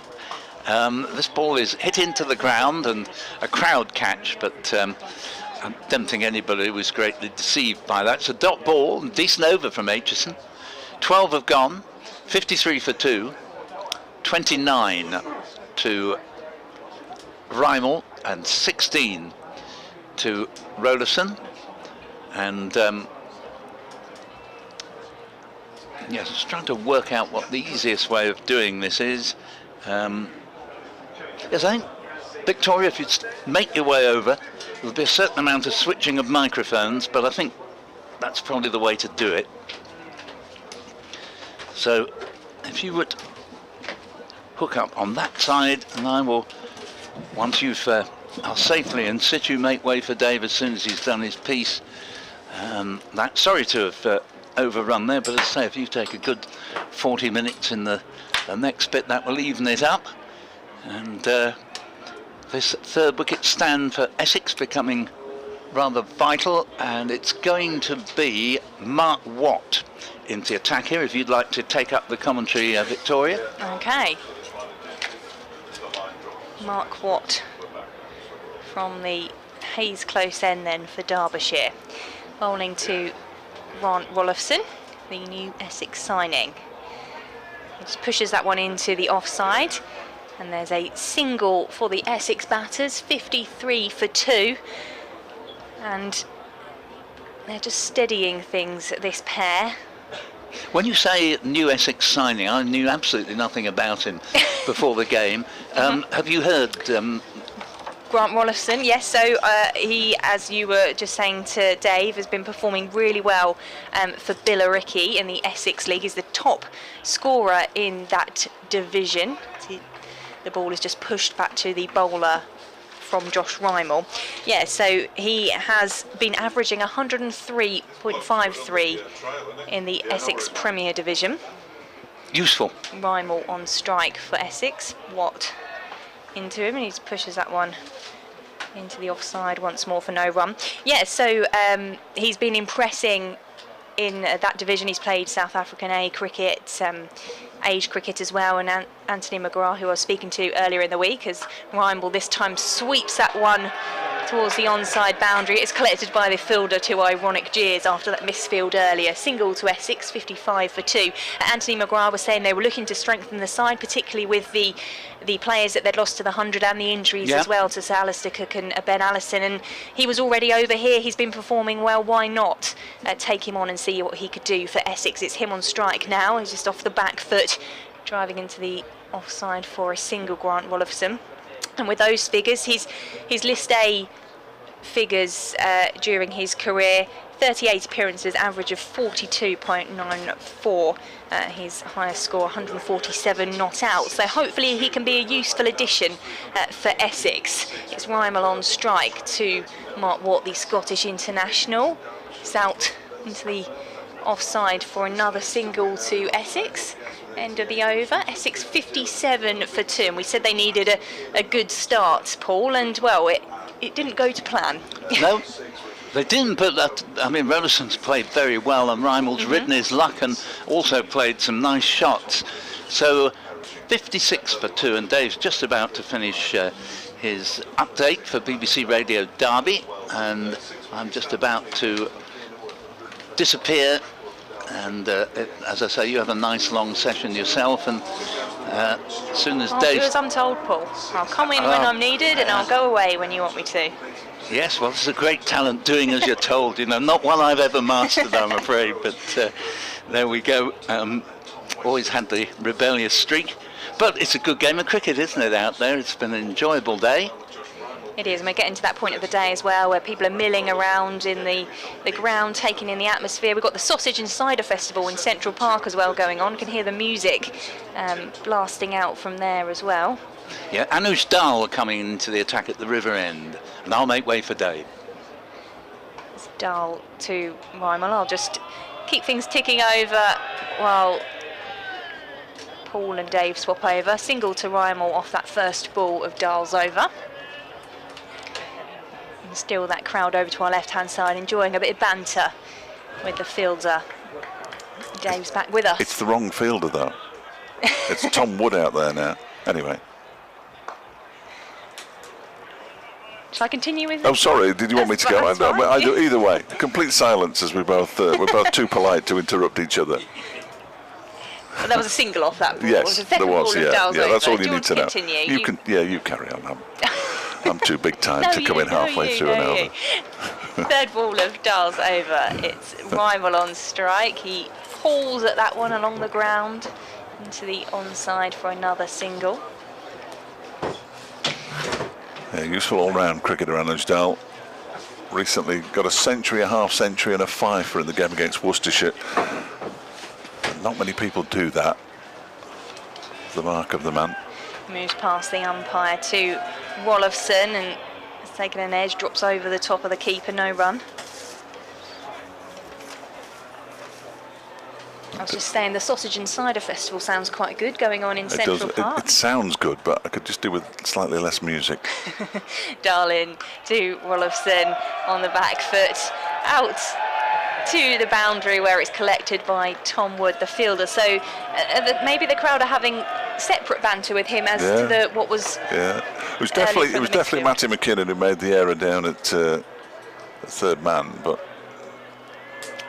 Dahl into Rymel, plays that one into the offside towards backward point for no run. Essex 61 for 2. Well, it's kind of that point of the day, isn't it, where a few drinks have maybe been had, the crowd are getting into the game, and if you're fielding out on the boundary, you kind of have to put up with a bit of banter. I think that Woody will be used to it, mainly because he's played an awful lot of club cricket in the Derbyshire Premier League. He was on the books as a youngster, then he was released, and he's sort of come back in the last year or two. So he's had an awful long time playing club cricket, where I know the crowds can be a little bit lively. we didn't see a 24-yarder from Mark Watt in the previous over, I don't think, but he's got it in his locker. He bowls this one off 22 yards to the youngster Rymel, who's on 33 off 41 deliveries now. It's a dot ball as it's pushed out towards Anuj Dal in the offside. Rolovson on 20 from 30. I think that is right. There's the 24-yarder, and he defends this one. Tries to catch the batsman out. It's Rolovson on strike, isn't it? Of course it is. With his 0-2. Yes, 0-2. What nonsense. He's gone back to a more conventional 22 yards now as Mark Watt, the Scotland international. That one's pushed out into the offside. Good first half to the over. 3 dot balls. That one was fielded by Anuj Dal again. An extra cover. There is a man out on the cover boundary as well. That looks like Sam Connors. And now the mid-on, or the long-on, is coming up to mid-on the edge of the 30-yard circle. Lewis Rees says, Watt is in again. Bowls quite a flat delivery, and it's pushed back to him by Rolovson. Another dot ball. Have to be patient here, the Essex batters. Just like we saw with the Derbyshire innings, just if they can just bide their time. They haven't got the luxury of as many wickets in hand as Derbyshire had at this point. So these two can bat if they can just be patient. Watt bowls. That's pushed out into the offside by Rolovson. In comes Sam Connors off the boundary to do the fielding. Single taken. 62 for 2 as Rolovson moves on to 21. Brings Josh Rymel back on to strike. Watt has a little look around. He's left the long on out on the boundary for Rymel. Watt is in, bowls, and that was pushed out into the offside. That's a good over, a really good over from Mark Watt. 2 overs for 5 to the Scotland international, the left armour. Essex at the end of that one, a 62 for 2 after 15 overs. The current run rate is about 4. The required rate is about 7.3. That won't be a problem at all at this stage, but in comparison to the 2 innings, Derbyshire were 87 for 1 at the same stage of theirs. Yes, I was saying to Paul earlier, we said that Essex needed to get a good start in their innings, considering the score of 318 that Derbyshire managed to make, and they particularly accelerated as well towards the end of their innings as well. But losing the experience of Wesley and Feroz Kushi to an extent as well is not ideal for Essex, and it will be vital that Rymel and Rolovson can stick around as Dal continues from the river end to Rolovson, who just drives that one into the offside, fielded at cover. No run. Yes, those early wickets very, very important for Derbyshire. Really important. Just to maintain that bit of momentum they gained from the last 10 overs. They scored in excess of 100 runs, and then the 6 off the last ball as well. That's always a bonus. Dal into Rolovson, straight back down the ground. There's a fielder comes off the boundary in front of us. Lewis Rees throws it back in. Essex have a single. He's got the unenviable task of being long on at both ends. He's going to get some steps in, isn't he? Yeah, hope he's got his step tracker on. Dal in for the 3rd ball of the over. Rymel knocks that one, and it drops away, and they'll take a single to 64 for 2. Anuj Dal bowling far differently in white ball cricket than he does in red ball cricket. He's a little bit quicker with the red ball. He's in to Rolovson now. Again, just drops that one, and there's a chance for a run out. It's going to be close. There was a dive there from Rymel. The umpire will come back in to put the bails back on. It was a very risky single there. It was. I think the throw from Ben Etchison was just a little bit too high, so it was too much time for the for wicketkeeper Brooke Guest to get the ball down and well, I was going to say dislodge the bails, destroy the stumps, which is very much his way. Brooke Guest, there's no finesse when Brooke Guest removes the bails for a run out. I've seen all 3 of them knocked out of the ground in the past. Everything back as it should be as Dal was in to Rymel, who cuts that one away for a boundary in the offside. You just watch that one travel past points and cross the rope. 69 for 2. Josh Rymel moves to 38 off 43. Wolofsson on 23 off 37. Yeah, nice shot. And Dahl isn't hanging around. He's back in for his final ball of the over. That one's played up to backward point for no run. I was a bit ahead of myself there, was I? Yes, no I wasn't. No, I wasn't. no. I can count to 6. End of the over. I don't find it particularly easy, so I'm not about to criticise anybody for their counting ability. So 16 overs gone, 34 to go, 290 further runs to win. Duckworth Lewis says 106. And Stern, but we always forget Stern. I'm not sure what he did, but he did something to get his name on the, or his initial on the board. He had some part to play. Yeah, just tweaked it a little bit. Josh Rymel's just toweling himself down, and 12th man has come on with a fresh pair of gloves as well. His hot work out there. He's got 38 from 44. It is. There's definitely more of a breeze around. I had a quick walk around the ground between innings. Definitely, if I'd have been sitting out there, I feel I might have needed an extra layer on by this point. Mark Watt begins a new over from the Hayes Close centre. The reverse sweep comes out from Grant Rolifson, and it gets 4 runs for it. Nice shot. Risk-free, really, because there isn't anybody down at... well, it will be backward point on the boundary, really. It went to the right of the man at short third man, who is Matty McKiernan. A good start to the over. Lewis Rees warming up in the far distance at long on. Mark Watt around the wicket again, bowls, and that one is turned into the leg side off something. No idea what. There were stifled appeals for presumably leg before wicket, but it didn't look at any point like it might have gone on to hit the stumps. From our vantage point, no. 73 for 2 it remains. Difficult to tell from this angle. It is a bit tricky. We're not in the best place to judge leg befores, as that one is punched up towards long off, and they go through for a single. That's Harry Kane down there in the far distance. I was wondering who'd be up there, because Billy Godwin's now gone to mid-wicket. But we're going to see Lewis Rees fairly shortly by the look of it, the way he's warming up. Watt around the wicket, bowls, and Rymel pushes it out into the onside, where it's fielded by Anuj Dahl, and there's no run. They thought better of a quick single that time around. Once they'd seen the ball had been fielded close in. He's quick as Dahl, very quick. Next delivery is a little aerially into the onside off Rymel's bat. Almost like those deliveries which ended in caught and bowls, which seemed to get stuck in the pitch. I don't think they did.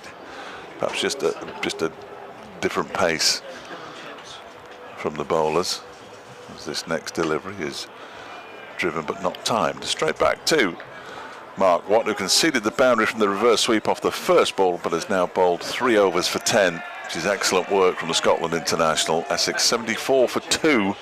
Rymel has 38. Rolifson has 28. 33 overs still to go. 245 more runs for victory, and he has now removed his cap as Lewis Rees. So we're going to see a bit of left arm medium pace from the river end.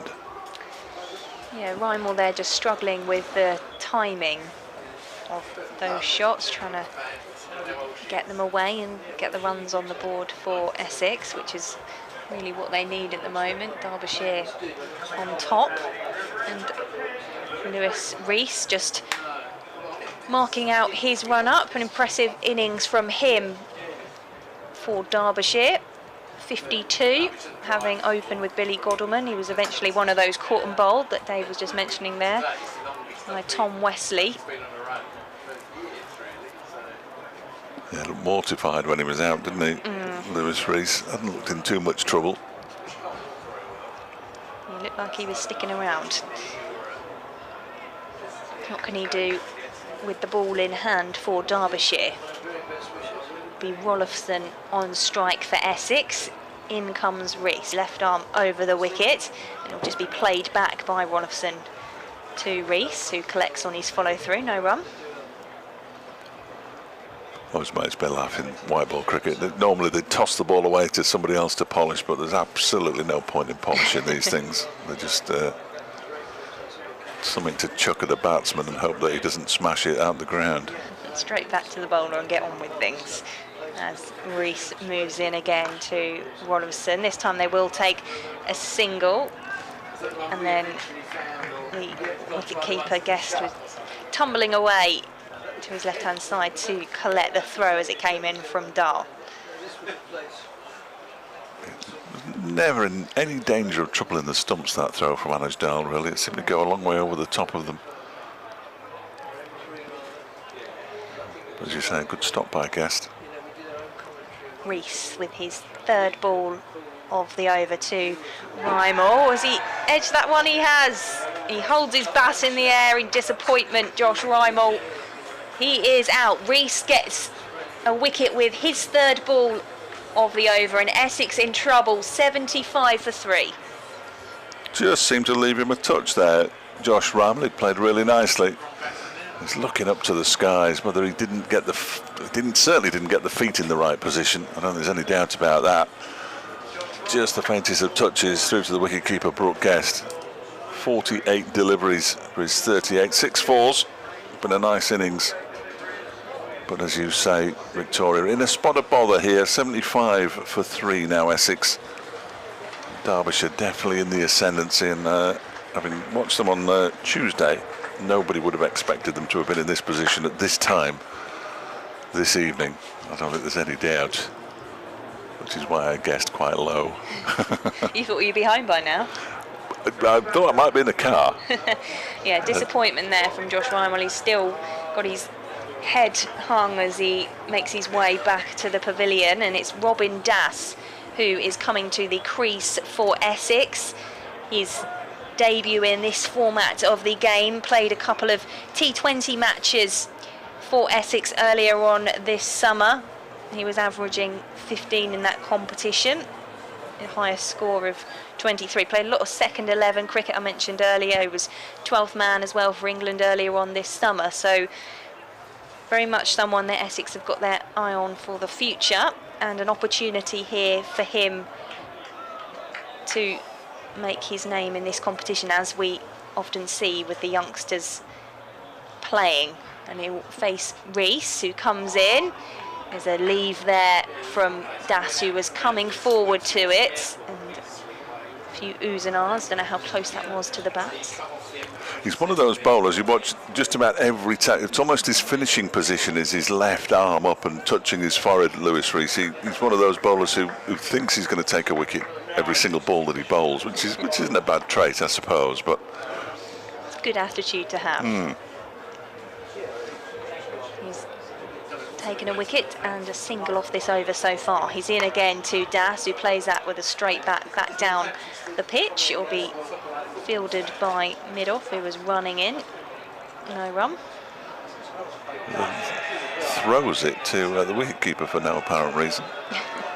Goes against what you were saying earlier Billy about just bringing it straight back. Well, that's Billy, isn't it? Billy Godwin, who generally goes against everything that I say. Bless him. Rees in for his final ball of the over to Das, who again plays this one back down the pitch. He'll go for the single this time. He gets his first run in list A cricket. Essex 76 for 3. Wallace on 29 or 42 balls, and Das with that single. Yeah, good first over from Lewis Rees. Really good first over. Not sure he's going to get much movement with the ball as old as it is, even though we use a different ball at each end. The ball is still 9 overs old now, so any movement that was there will not be there anymore. Mark Watt's going to continue. He's bowled 3 overs for 10 from the Hayes close end. He's got a slip in place. That's Ben Aitchison. He's in and bowls, and down the track goes Das, and just smashes it straight over the bowler's head for 6. He's not messing around. The 4th delivery he faces, straight back over Mark Watt's head. That is and into the advertising boards. Very confident shot there. Billy Godwin, the 20-year-old. absolutely. Billy Godwin's come up to his international bowler and said, "You all right with that?" I said, yeah, no, don't worry. He won't mind. Expect to see a 24-yarder at some point in this over now, though. As long as he gets in front of the umpire, who's standing a good 3 or 4 yards back, he's allowed to bowl it. This is a normal delivery, if there is such a thing, from Mark Watt, and it's pushed back to him by Das. Quite often he'll do it if there has been a dot ball, just because he thinks he can catch the batsman out. He does it in T20 cricket, did it in first-class cricket as well for Derbyshire. He played a couple of first-class games earlier this season. Good cricketer, nice bloke as well, as most cricketers are. They're moving the man on the mid-wicket boundary. As Watt is in again around the wicket, bowls to Das, who goes back and cuts but misses. Tries to cut, went through to the keeper. Looks like Watt was trying to set him up for something there, because he's staring at him before he eventually turns and goes back, and Brooke Guest goes and has a chat with Billy Godalming about something. Yeah, there's a lot of movement and chat going on there in the field. Keeper, of course, best placed to tell the captain exactly what the ball's doing off the pitch, if it's doing anything, a bit of extra bounce, bit of turn. Mark Watt wants the short fine leg just to move a foot, which he does. And this next delivery is cut, and it's going to be always a great stop by Matty McKiernan. He doesn't get the applause, well, he does get the applause he deserves, but he makes up for that error a little earlier, for which poor old Tom Wood's getting all sorts of grief out on the mid-wicket boundary. Just flexes his shoulder, there's McKiernan. He'll be required at some point soon, you would have thought, to bowl with his leg spin. There's the left arm, the orthodox off spin of Alex Thompson as well. At the moment it's the left arm spin of Mark Watt. A flat delivery, pushes that one through. I'll tell you what, that was almost medium pace, and he tried to cut it away, did Das. Missed it completely. Good take by Brooke Guest. The slip fielder, Ben Aitchison, was reeling away because he knew that if that took an edge, he was going to have to do something fairly dramatic. He's now come out of slip to go to gully, and we've got a short third man. That's McKiernan, just moving to his left a little bit. Yeah, creating the pressure here on Das. This time it's taking between balls as well. In comes Watt and bowls. That one is lifted down the ground, and it's over the head of the man at long on, one bounce 4. So 10 off the over. It was a pretty good over from Mark Watt. He beat the bat a couple of times, but he still went for 10. 4 overs for 20 now, Mark Watt. His figures have been have taken a bit of a bashing, and at the end of it, Essex have moved on to 86 for 3. 31 overs to go, 233 runs required. Yeah, well, I'm saying that the pressure was being created. I just felt after Robin Das hit that first 6 that maybe he poked the bear, and he was going to be in a bit of trouble there, but he rode out the pressure, and lovely shot from him to finish the over as well. Nice to see. He's a canny operator, is Mark Watt. I think there's a spinner in white ball cricket. You have to be prepared to be hit for a boundary or two. Lewis Rees to continue from the river end into Rollofson, who just clips that one up towards mid-off, and a single, so Das will be back on strike. Rollofson moves to 30. Robin Das, who plays his club cricket for Wanstead and Snaresbrook, who have been leading the Essex Premier Division. Rees for his second ball of the over. Into Das, who's gone for another big shot into the onside. There's a man out there on the boundary out of our sight who I think has picked it up, but they're going to come back for 3 runs. Good running there from the batters. Another confident shot from the Essex youngster Robin Das. Essex moved to 90 for 3. Yeah, Harry Kane got around there, but couldn't prevent them from coming back for the third. It was a bit of a slog, if you don't mind me saying. I'm sure he won't mind that either. Runs on the board are what Essex need at the moment. Rees into Rollofson. He's driven that one up to mid on. The throw that comes in from the fielder misses the stumps as Rollofson was making his ground. Wins early. Only 3 games in the Royal London State. Wins earlier for Sussex by 51 runs against Gloucestershire, and Hampshire in this group by 44 against Worcestershire. Who will be the winner of this one? as Essex chase Derbyshire's 318, already 3 wickets down. Rees into Das, who pulls that one away to the boundary in front of the hospitality tents. We will enjoy seeing that one. 95 for 3, Essex. And this is much better, having lost the wickets for Feroz Kushi would outscore Tom Wesley and Josh Rymel, the last man to go, having been caught behind off the bowling of this man, Lewis Rees. He just brought the man in from long leg to the edge of the 30-yard circle and moving the mid-wicket around to square leg on the boundary. Harry came. Rees into Das, who drives that one into the offside. It's fielded by Dahl, no run. Bit of chanting and singing going on from the crowd now. Yes. Well lubricated, I'm sure.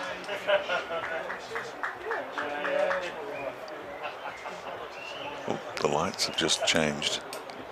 Well, I don't know whether we'll see during the T20 competition, we had a bit of a light show flashing when we had wickets and wins as Rees comes in to Das, who just edges that one into the offside for a single. I don't think it's quite the T20 fireworks with the floodlights, but we may well see a bit of entertainment with them later. Essex 96 for 3. It's the end of Lewis Rees's over. Das 19, Wolfson on 31. And we have had 20 overs. Well, they were practicing with the lights at around about midday. I was in the ground early. I'm always in the ground early. And there was bright sunshine, but you could still see the lights flashing on and off. Various patterns. Mark Watt's going to continue despite conceding a 6 and a 4 off the previous over that he bowled. How are you, boy? All right. Dick, how are you, son? And here comes Mark Watt. Around the wicket, bowls, and he's smashed straight up in the air. Who's underneath this one? Mark Watt says it's mine, and he takes the catch, and Das has gone for 19. It went straight up in the air.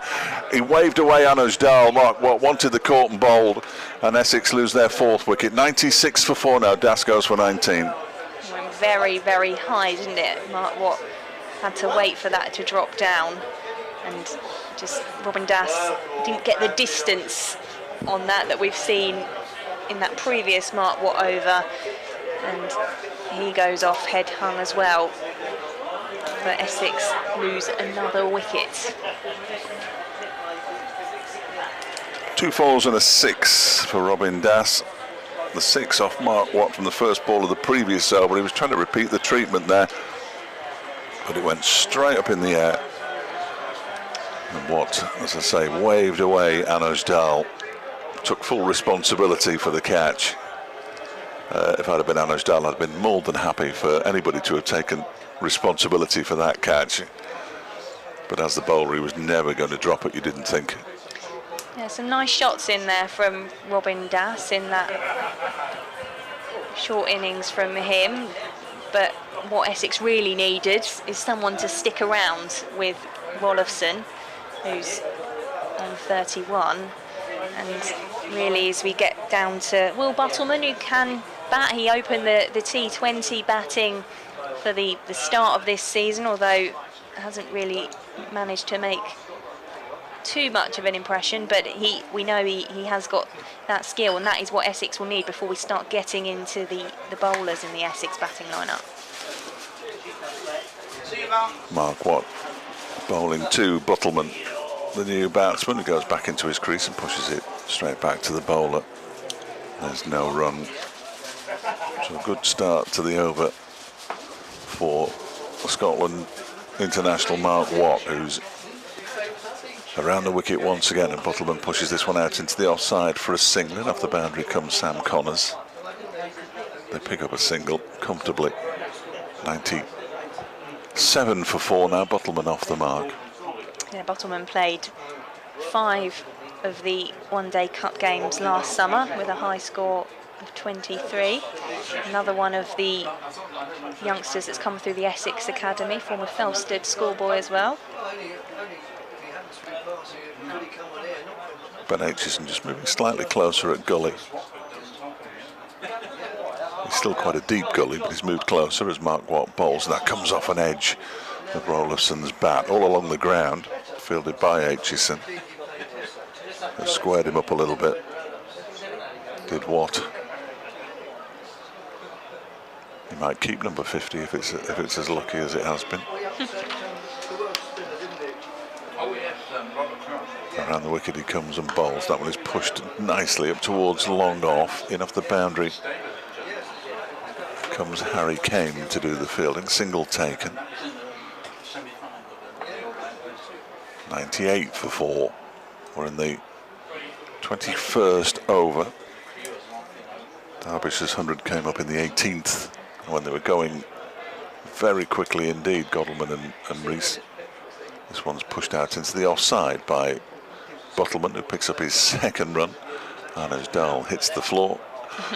And it's the end of the over. 3 runs from it and a wicket, so now he's bowled 5 overs, 1 for 23. That's a bit more like it from Mark Watt. Bottleman has 2, Rolifson has 32, and Essex are 99 for 4 with 29 overs remaining. And I might have to ask you to just turn my button off, Victoria. Thank you very much. We'll have to make sure I know which one you are. Yeah. Am I still here? I'm still here.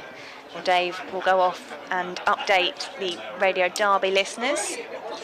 You're listening to commentary of Essex against Derbyshire in the One Day Cup from BBC Essex and BBC Radio Derby, the BBC Sport website and app, and hello as well if you're listening along with the live stream on YouTube as well. It's Victoria, Polly and Paul Newton with you from BBC Essex and Dave Fletcher from Radio Derby as Lewis Rees is in to Bottleman. There's a big appeal for caught behind and it's been given. Bottleman has gone.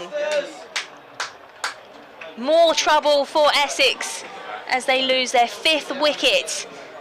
Will Bottleman has gone for 2, 3 balls for him, and Lewis Rees has taken a 2nd wicket. Big trouble now for Essex as they chase down Derbyshire's 318. They are 99 for 5.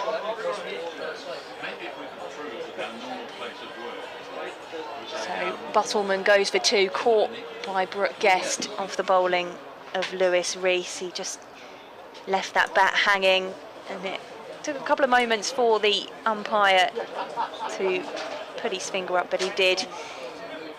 And this is disappointing from Essex. And we knew they'd need to put in a big performance if they were going to be able to get close to that Derbyshire total. 318 they posted in their innings, 88 from the wicketkeeper Brooke Guest, who was supported by 52 from the bowler Lewis Rees and 72 for Matty McKiernan, who wasn't out. Just having a look to see who has come in for Essex, and it's Aaron Beard, who can bat. He made his debut in the 50 over competition for Essex in 2019. The highest score in this competition, 22, but he's definitely been useful to Essex in other formats as well as he faces Rees. He just knocks that one down into the offside, the left-handed batter. Essex 99 for 5. And Dave is back with us. He missed a wicket. Well, yes. Well, Paul's showing absolutely no excitement for coming back. Clearly, he's at the back of the box eating a sausage roll. So. I didn't realise there were sausage rolls around. No. Neither did I. Rees into Aaron Beard. Again, he plays that one down into the ground and it drops into the offside for no run. Must have been the very faintest of tickles behind there, wasn't it? He didn't look like he was for moving, Will Bottleman, but the umpire sent him on his way. Rees was convinced he didn't even look round. There was a massive appeal, but Bottleman waited. The umpire didn't immediately give the signal, but he did send Will Bottleman on his way. Often we do have the live stream on so we can watch them again, but we haven't today as Rees is into Beard, and this time he clips again into the offside. No run, just playing himself in here, Aaron Beard, having faced 3 balls of this Lewis Rees over. Paul might have finished his sausage roll now. We'll have to get the verdict on that. Hopefully that lemon drizzle cake is still at the back of the box. Well, I'm hoping to go for a burger. Well, good luck with that as Reese is in to Beard, who's up on his toes, and again defends that one into the offside for no run.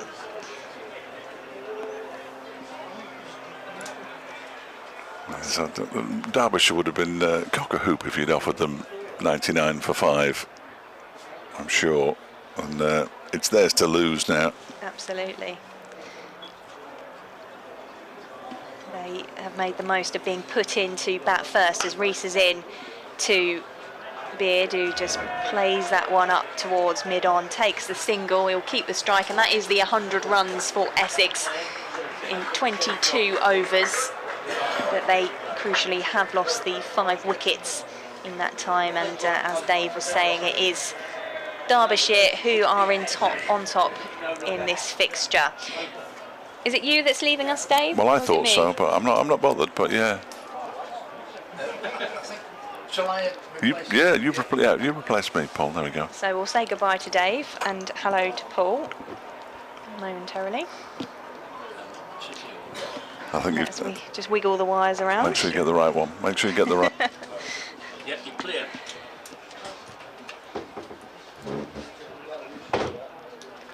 And hopefully Paul will be ready for Mark Watt. As he comes in and bowls, and this ball's flicked away by Aaron Beard to deep square leg, 101 for 5. And such was the cue for me to get my meal, that I thought it'd be quicker to nip into Chelmsford, which indeed it was, because when I got back, I still would have only been halfway up towards the thing, and would you believe it, I went into Murgatroyd and Snodgrass and spotted a lemon drizzle cake. Oh. I was very tempted to get it, but I was in a bit of a hurry to get back. Here's the next delivery. Oh, and that could so easily, it's not a miss stumping, but it was a play and a miss from Burleson. And just as well he didn't leave his ground, because Brooke Guest was all ready to whip the bails off there. He didn't need to in the end. Mark Watt comes in again from the Hayes close end. Bowls and reverse sweep, beautifully played. Found the gap between the two backward points to the right-hander. And of course, reverse sweep, he's played it effectively through the gap between backward square leg and fine leg inside the circle.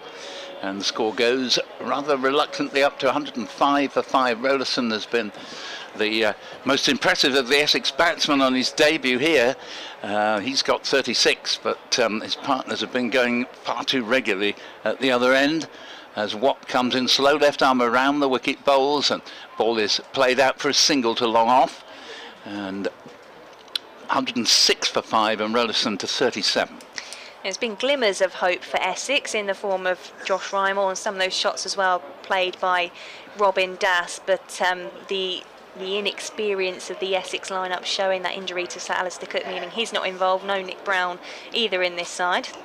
And another single here as Beard tucks the ball off the pads, a shot he plays well, and he wouldn't normally be as high as 7 in the order, but he's no mug with the bat and picks up a single.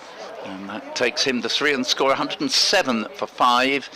And we're in the 23rd over, and Essex surely are facing defeat here. Anthony McGrath setting the challenge to the youngsters. They're saying, we're using you in this competition, show us what you can do. And today, unfortunately, it's not gone to plan. They're on 107, and Duckworth Lewis says by the end of this over they should reach 197. That is the extent of their turmoil here, as the over ends with Rollason just stroking the ball defensively into the near offside, and there is no run. He remains 37. Beard has 3, 107 for 5, and it's with no hint of hindsight that I say I think, you know, when you get a hot day and a 2 o'clock start, you want to bat in the conditions where fielding is a sweat, and you want to be fielding when the temperatures have dropped down and the players are a lot more energized. So I honestly think had Essex batted first, they would have had a great deal better chance of winning than as it's turned out. Yeah, and you said that all the way through, Paul. Yeah. You said it as soon as Essex elected to field first, as Rees is in to Beard, who nudges that one out into the offside for just a single. He's being told to stay there by Rollofson, who will take the strike. It's left-right combination of these two at the moment, and well, without wishing to put a commentator's curse on anything, encouraging signs is from Grant Rollofson, the South African who Essex have brought in for this competition. Has played a bit of second 11 cricket for them this season, but largely he's been playing his cricket as the overseas for Billericay, one of our local South Essex clubs. He takes a single off the second ball of Rees's over, 109 for 5. And I think he's been in... It started well, but I think he's been a little bit inhibited by the fact that too many wickets have gone down at the other end, and he probably feels that, you know, there are actually quite a lot of overs left, so I think he'd be looking not to start taking too many risks in the near future. Rees turns on his mark. It's over the wicket to Beard, who slaps that one straight back down the ground and receives an applause because that will go for 4. Lovely shot there from Aaron Beard. Moves him on to 8, and Essex on to 113 for 5. Lovely shot, actually. I said he's no mug with the bat, and although you wouldn't expect a big score from him, but he's coming much earlier than he would normally do, and therefore has time to build an innings. And that wasn't a slog, that was an authentic off drive. A lovely sound that made as well, as Beard moves, well, Rees into Beard, who just dabs that one into the offside this time, and we'll have a single off of the 4th ball of Lewis Rees's over. Aaron Beard has been in and out of the Essex side since he really broke through. Well, he played his first List A games in 2019, and then the COVID hit season 2020 was when he was really able to break through into the Essex side, as Rees comes in and Rollofson drives up to mid-off for no run. Yeah, Essex need very nearly 8 runs and over. Now, if you could sort of peer into the future and find that they're only 6 down at the end of 50 overs, you'd say, well, if someone's really hit about, you know, and been able to clout a few boundaries, they could technically still win. I mean, in T20 cricket, admittedly far few overs you're talking about, but 8 and over isn't considered that steep nowadays. No. Rees into Rollofson, who takes a couple of steps down the wicket and drives up to mid-on for a single. And he'll keep the strike for the next over. Essex 115 for 5. Beard on 9, Rollofson on 39. Yeah, Aaron Beard, I was saying earlier, his highest score in this competition, 22 not out, but actually in first-class cricket, his highest score is 58. So, like you say, no mug with the bats. No, absolutely right, and very often when he has made a few runs in red ball cricket, he's done so that, you know, they've been vital runs, as was his 58. I remember that innings, and I think it might have been against Kent, and certainly it helped win Essex the game, a game that they looked like losing. So he knows what he's doing, but this is a particularly demanding situation, and Essex don't have too much batting to come, although Shane Snater has twice got belligerent 70 odds for Essex in the county championship this season. He won't die wondering, and he won Essex a thrilling finish up at Bristol last year when he and Aaron Nijjar put on 50 partnership for something like the 9th wicket, and Essex won off the last ball of the game. I did actually wonder whether he might come in ahead of Aaron Beard. Yep. As this first ball of the new over from Mark Watt is played into the offside, they take a single, 116 for 5, and that takes Rollofson along to 40. Beard into strike on 9, having played that lovely off drive for 4 in the previous over.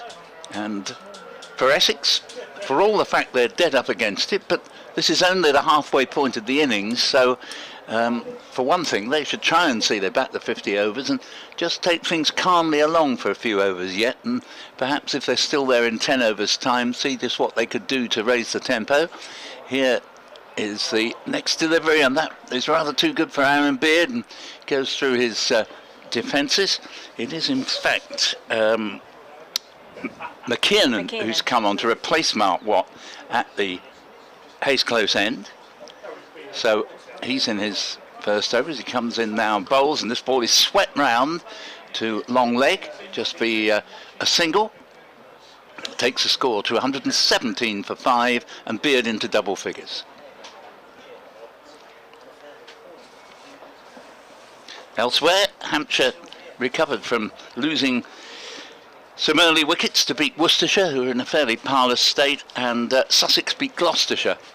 Rare win for Sussex, as this ball again is reverse swept, but there isn't even a single, as it goes straight to Lewis Rees.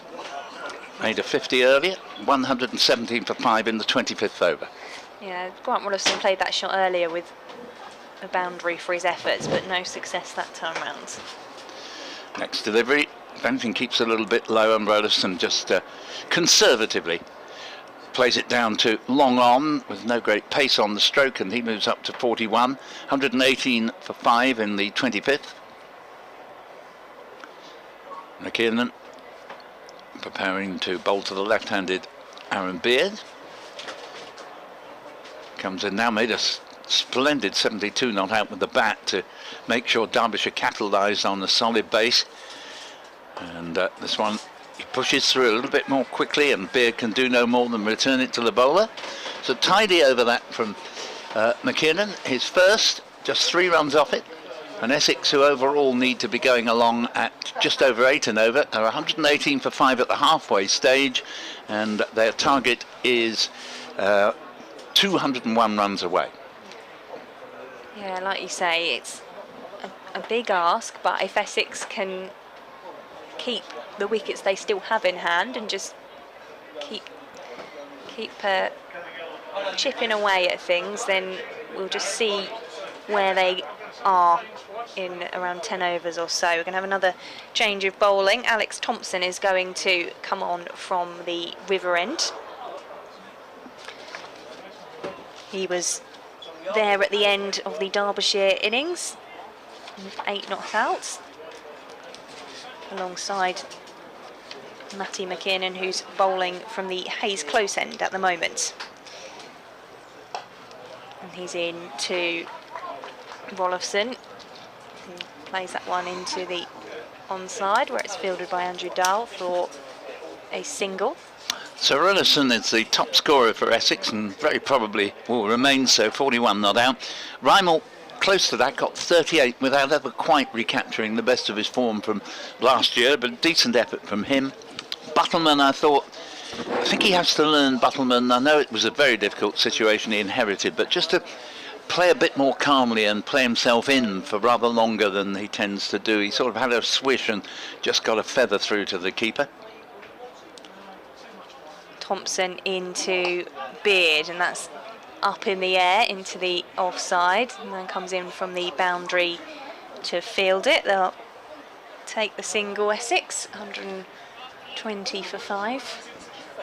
Essex in action at, I think it's Northampton next. It is, yeah. David Brett will be going up to preside over that one, and they're back here at Chelmsford next Thursday against Kent. Thompson into Rollison, who clips that one off the feet and takes another single, moving the field around for the left-handed Aaron Beard.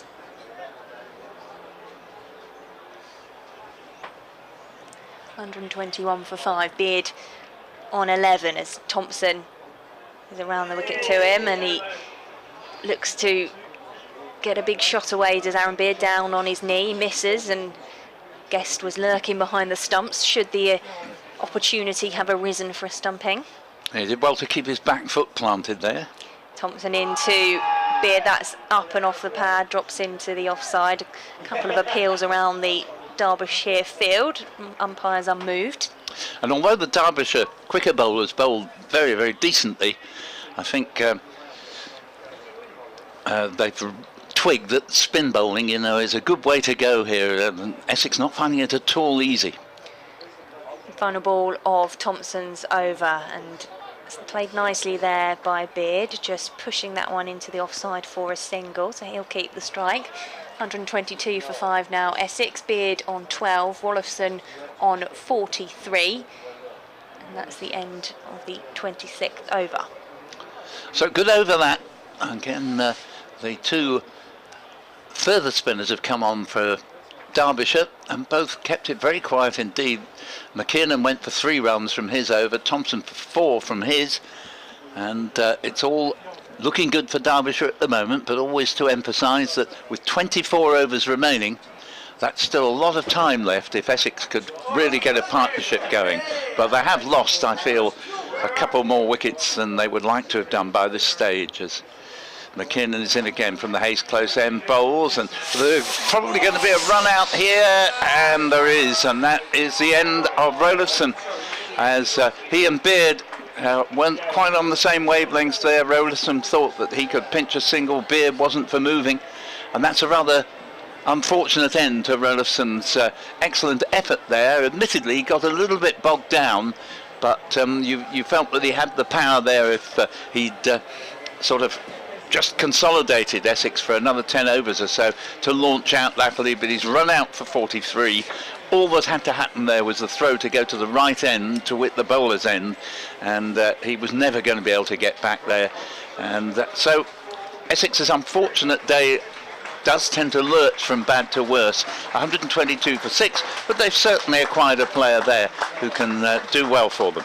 Yeah, look forward to seeing more of Grant Rollifson in this competition, but a breakdown in communication there between Aaron Beard and Grant Rollifson. We've already seen in this innings that Andrew Dahl could get that ball in quickly. They had the warning earlier on, I think it was when Rollifson was at the crease with Rymel, and they had Rymel diving back into his crease to make sure he wasn't run out. So the warning signs were there that if that ball is fielded within that circle, they are going to get it in quickly, and even to the point where Rollifson had started making his way down the track, Beard, instead of continuing his run, they both sort of started running to the same end, so they just lost that crucial couple of seconds where the ball was coming in. Well, that's right, but in fairness to Aaron Beard, he's hit the ball in front of the wicket, and it is technically his call. So I think Rollifson has to sort of accept his share of the blame there, because he backed up a long way, but it's gone to a particularly good fieldsman, and Beard was probably right to think it was a pretty risky run. And Essex, well, they both didn't need to take that risk. They did because they're so far behind the clock, but frankly, one run is not going to make too much difference. They were in a position needing boundaries, really. And McKiernan is in again, bowls to Beard, clips this one away, it just beats the dive of Dahl at mid-wicket, and this time they can not only take 1 but 2, and that takes the score along to 124 for 6, and Beard goes up to 14. Yeah, it'll be interesting to see how these two do now at the crease. Aaron Beard already there with 14, and as we've already discussed, the prowess of Shane Snater. And although there's an appeal here, I think Beard has probably got a little bit of bat on that, and it's gone down for 4 runs, which the umpire confirms, and that takes it to 128 for 6, with 18 now to Beard. But basically Essex you need a good start if you're chasing 319. They lost Cushy, LBW, Connors, Naught, and Wesley from one that kept low, LBW, Aitchison for 3. And that was already bad news for Essex. They never really recovered, even though Rymel and Rollifson in partnership for a while suggested that they could make a fight of it. Here's Beard again, sweeping. Ball goes down to long leg, just be the single there, down to Lewis Rees. 129 for 6 with 19 to Beard. In the end, Rymel was caught, guest bowled Rees 38. Das was then caught and bowled Watt for 19. Buttleman caught, guest bowled Rees for 2. And then we've had this run out of Rollifson for 43. So wickets at very regular intervals, as here is McKiernan again. Gone a little bit dark now as the ball is played back to the bowler. It's interesting to note that the wickets have gone down at 4, 22, then a 50 partnership up to 75 for 3, but then 96 for 4, 99 for 5, and 122 for 6. McKiernan bowls to Beard. Beard has hit this one uppishly, and that may well have just potentially been a caught and bowled chance. It ends up going down to long on, but I don't think it's going to be a big deal one way or the other. From a Derbyshire point of view, they look to be well in charge at 130 for 6, with Beard on 19 and Nijjar there getting off the mark somewhat fortuitously for 1. Yeah, it's just every time Essex have looked as if they were starting to build a partnership, particularly when Ryan Moore and Rollifson were there, and even just between Beard and Rollifson before that. It was the frustration of losing that wicket. But if Nijjar and Beard can stay around, Essex can just claw back a few more runs. Oh, it's me, isn't it? Sorry. Yep. First ball of Alex Thompson's over to Nijjar. He's played back to him for no run. He's in again, and there's an edge there from Nijjar. It's safe, and they'll take the single. But it didn't get in the middle of the bat on that one. No, I mean, there is a contrast here. I think Bourne, not least because Derbyshire batted first, there's not so much pressure on when you're making a total rather than chasing one. Thompson into Beard, who takes a step back and just drops into the offside for no run. Dahl fields that, the man who got the run out. There's more than a hint of desperation in the way Essex are going about, and you can't blame them. You know, they need a lot of runs with overs beginning to run short. That one's left by Beard, just bounces up in front of him through to the keeper Guest. Yeah, there was good bounce there, and nothing much I think Beard could have done about that. 131 for 6 as Thompson moves into Beard again. Another lean back and cut away for a single. Yes, it's the old sausage and cider festival over the way is really getting going now. I thought that's where you'd got your sausage roll from. I thought you'd popped in for a pint and... No, I can't swim. I'd have had to have gone across the river. And this time Thompson's ball to Nijjar was just driven along the ground up to mid-off for no run. That's the end of the Thompson over. 132 for 6, Nijjar on 2, Beard on 20. Well, the highlight of the evening for me is the fact that we've actually, for the first time for several nights, got a nice sensation of a breeze in the evening. We've had some very, very humid nights lately, and we are feeling a nice little bit of breeze around here. But 132 for 6, and when Dave's done his 7:30 piece, we'll bring him back in. But Beard doing his best, 20 off 24 balls. As we're going to see another over from McKiernan from the Hayes Close end. Floodlights now beginning to take a little more effect, and this one, possibly with a little bit of inside edge involved, has gone down to fine leg, and then again possibly not, because it's a leg by. 133 for 6. Yeah, there's a bit of an appeal there from McKiernan and Guess, wasn't there, as it was turned around off the pad from Aaron Beard. McKiernan feeling all the better for his 72 not out, is now applying his bowling skills, and he's deflected this into the stumps, and good night, sir, as that is the end of Aaron Beard, who walks off as batsmen do when they're not happy about the way they're out, clutching the bat not by the handle but by the blade. And well, no fault to any of the players really. It was just one of those. It was hit firmly back by Nijjar, and evidently in the direction of the bowler, who got a hand down and deflected it into the stumps. Maybe it was deliberate, maybe it was just one of those things, but in any event, Beard was left palpably, even from this distance, with the non-striking batsman at the far end. You could see that he was well out of his ground, and so Beard departs for a valiant effort for his 20. Some nice reverse sweeps he played, and now Shane Snater makes his way out to the middle, and probably, I have to say, I think he might have come in rather earlier, but having said that, you know, fair play, Essex are trying to give other people chances, but Beard run out by McKiernan, deflecting the ball into the stumps at the bowler's end. That's 133 for 7. It's just instinctive, isn't it? Yeah. If the ball comes back towards you as the bowler, you stick your hand out. We saw Sam Cook do it in the T20 quarter-final against Lancashire. where he was just able to get a fingertip to it and take the wicket. That was the last time Essex were in the game, I'm afraid. Yes, it was, wasn't it? But those last 2 wickets for Essex in this game, just unfortunate ways to lose batsmen, and particularly when they're in the position they are in this game. McKiernan to bowl to Nijar, and he attempts to back cut but misses. And these Derbyshire bowlers, particularly the slower bowlers actually, have bowled thoroughly well. They are not easy to get away. There's no free gifts. That went through to Brooke Guest, and McKiernan bowls again, and this ball is hit, and there's a nice shot from Nijar. He can bat, and it goes down to long on. Tom Woodford, no, it isn't him actually, for a single. It's Harry Kane, and 134 for 7. But things get worse, because Duckworth-Lewis now suggests that they should be, by the end of this over, the little matter of 258, which is nearly double what they've actually got. And McKiernan just asking long on to go a little bit straighter, because Snater is the batsman, and he quite favours a shot down there, as he just demonstrates. But he hasn't hit it in the air. It's perfectly safe. He gets off the mark with a single and score 135 for 7, needing technically 319 to win. McKiernan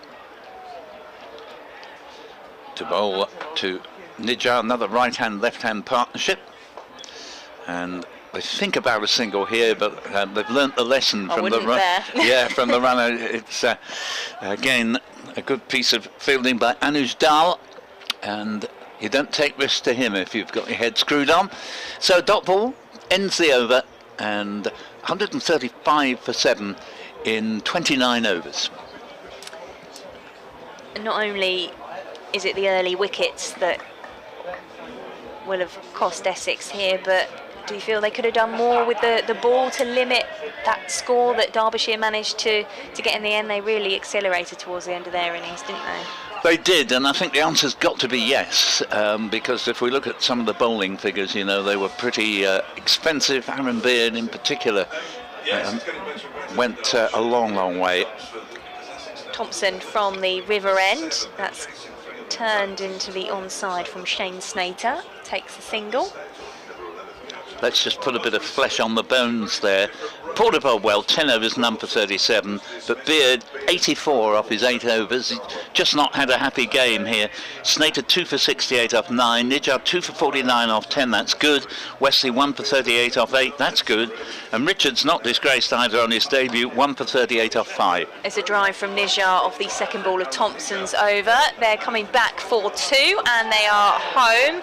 There was an attempt to whip the bails off from Thompson, but Shane Snater had already made his ground at that point.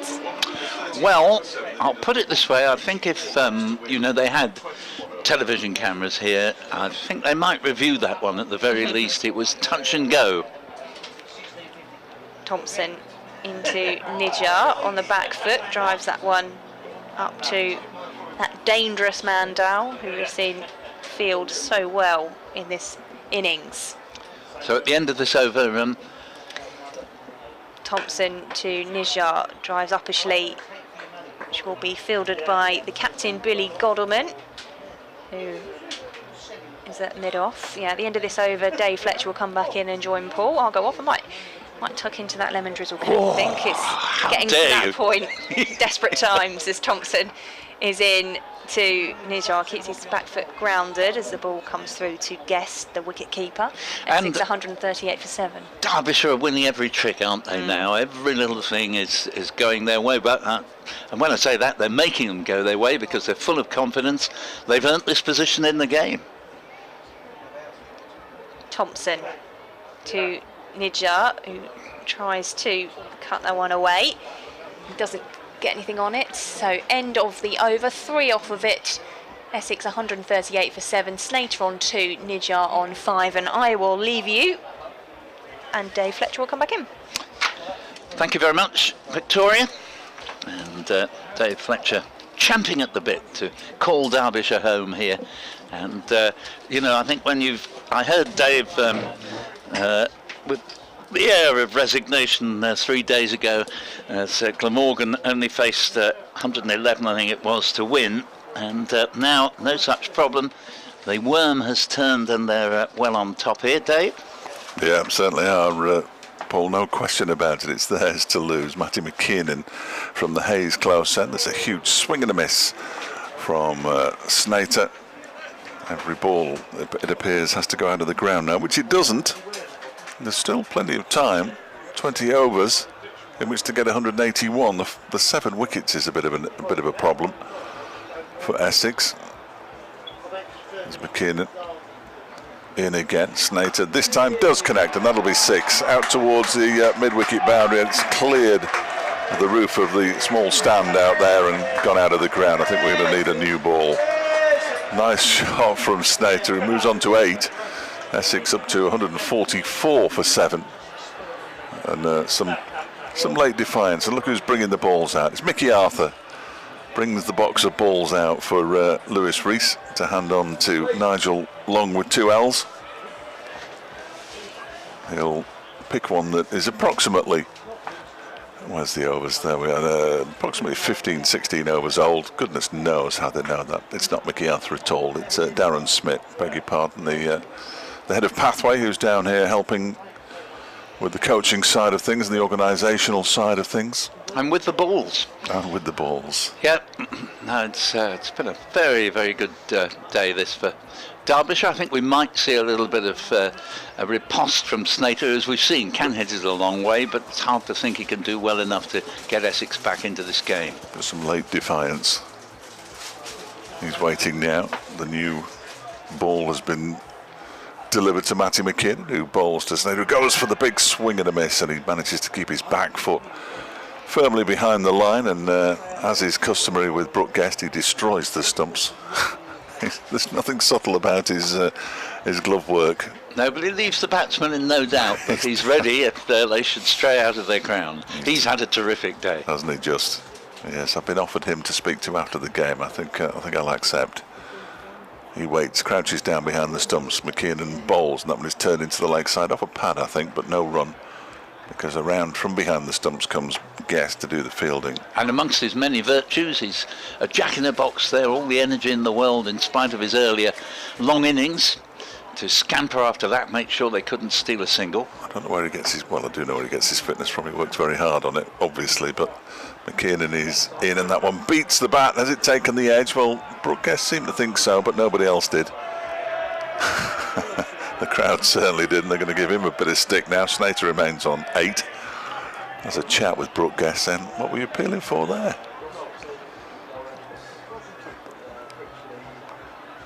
Two former Lancashire players. They are still Lancastrians, of course. You're always a Lancastrian. That one keeps low, strikes the pad, and the appeal is turned down by the umpire.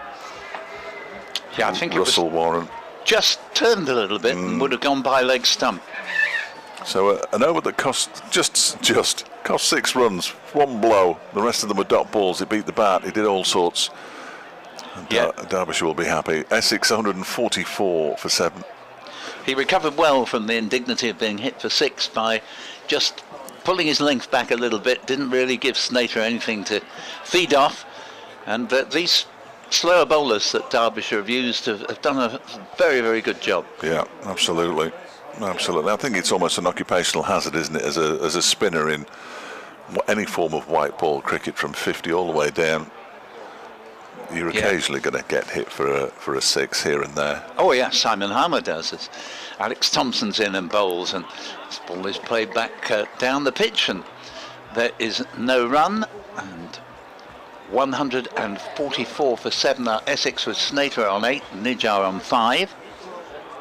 In comes Thompson again, and this ball is swept away. It's only going to be a single to deep backward square leg. 145 for 7. And at the end of this over, Duckworth Lewis says Essex should be 259. So they're well over 100 shy of what Duckworth Lewis ordains, and they're usually very accurate. In, yeah, they know what they're talking about, aren't they? Even if we don't understand it. Thompson's in. Bowls reverse sweep, and yeah, there's a bit of bat in that, and off you go, I'm afraid. to Snater. His innings, having hit that one glorious shot for 6, ends anticlimactically on just 8, 145 for 8. And basically it's been a situation from a very early stage of Essex's reply. Not much has gone right for them. I think Derbyshire did ever so well to reach 318 for 6, 117 for 4, but from then on they never looked back. And of course, having said it with 117 for 4, just before then it was 117 for 1. You did wonder then, are they going to completely collapse? But the reverse was true. They've thoroughly merited their superiority on the day, is unmistakable. But I do think there is a moral for Essex if they ever play with a 2 o'clock start on another day, which they do next Thursday against Kent. And I would be advising Tom Wesley. Have a bat. Yeah, have a bat. Have a bat. Yeah, absolutely. Let Kent into the frying pan, field out there till 6 o'clock. Yeah, no question. It was an interesting decision as it's turned out. These things happen to captains occasionally, don't they, when they make a decision that they later reflect on as perhaps not the correct one, but Tom Wesley will be the wiser for it, I'm sure. So 2 more wickets for Derbyshire for what would be a ridiculously early finish, but in the right way as far as they're concerned, as opposed to the wrong way on Tuesday. Yes, it's a fact that there are technically 18 overs at the end of this one to go, but it doesn't look as if Essex are going to be facing many of them. Jamal Richards on his debut didn't bowl badly, picked up a useful wicket, and he is now at the crease to accompany Aaron Nijjar. Billy Godalming deep in conversation with his bowler Alex Thompson, as often happens. We've got lots and lots of time. Billy likes to fill the time.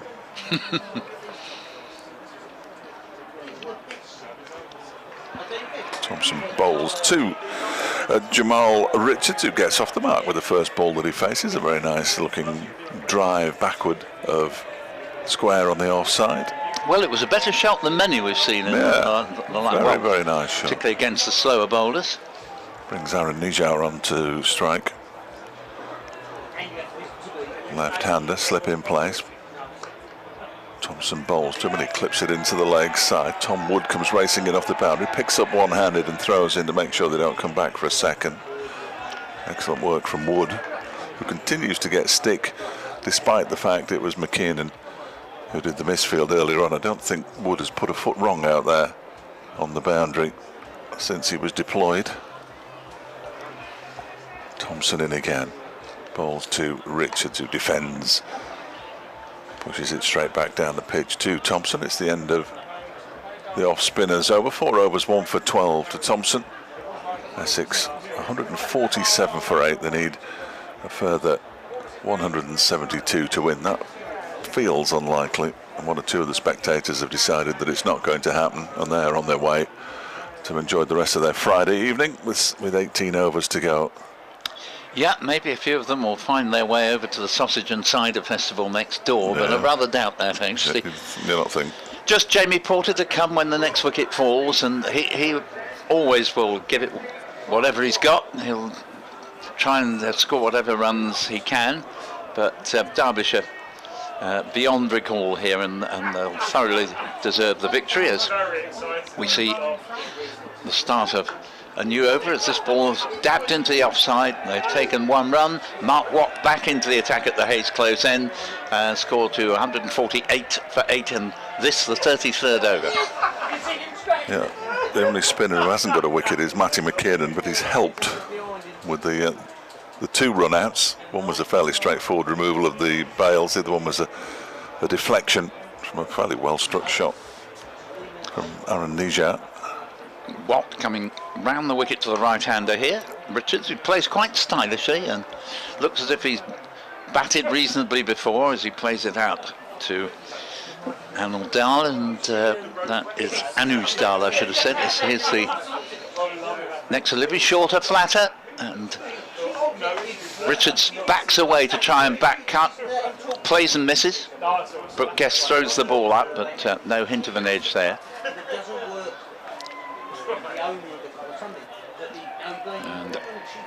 Watt in again. Still a little bit of evening sunshine. Richards plays it out to Anuj Dal, and there is no run. It's still pleasant out there. When I was fruitlessly queuing for a burger before and had to abandon the idea because the queue just wasn't moving. Yeah. Just wasn't moving. As ball goes down leg side, and there's a rare wide, 149 for 8. Yes, I similarly calculated it'd be quicker for me to nip into Chelmsford than to wait in the queue there. And here is next delivery from Watt. Bowls, and that ball is played back to the bowler. 149 for 8 remains the score, and as you can probably hear in our effects, Mike, the voice is getting louder late in the evening. They are. I don't think it'll do me any harm to miss a meal anyway. No. Yeah, Paul, I'll be all right. Probably won't fade away. This one's played off the back foot by Richards, and he can collect a single out to deep cover. Anuj Dal is in to do the fielding again, having been moved back out to the boundary from a position earlier in the over, and the score at the end of that over is 150 for 8. Ironic applause. 33 overs have gone. It was actually Sam Connors fielding that ball, and it was a regulation bit of fielding for a single. So 2 now to Jamal Richards and 8 to Aaron Nijar. 150 for 8, but the target is 319. Alex Thompson's going to continue. He's going to be bowling to not to Nijar, to Richards, who cuts him away for 4 runs. Nice shot. Just leant back and cut the off spinner away.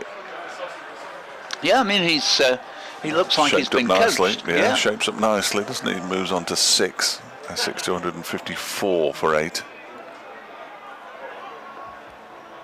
Thompson in again. This time he just pushes it out into the offside. There's a man at backward point. It's Matty McKiernan, but they scamper through for a single comfortably.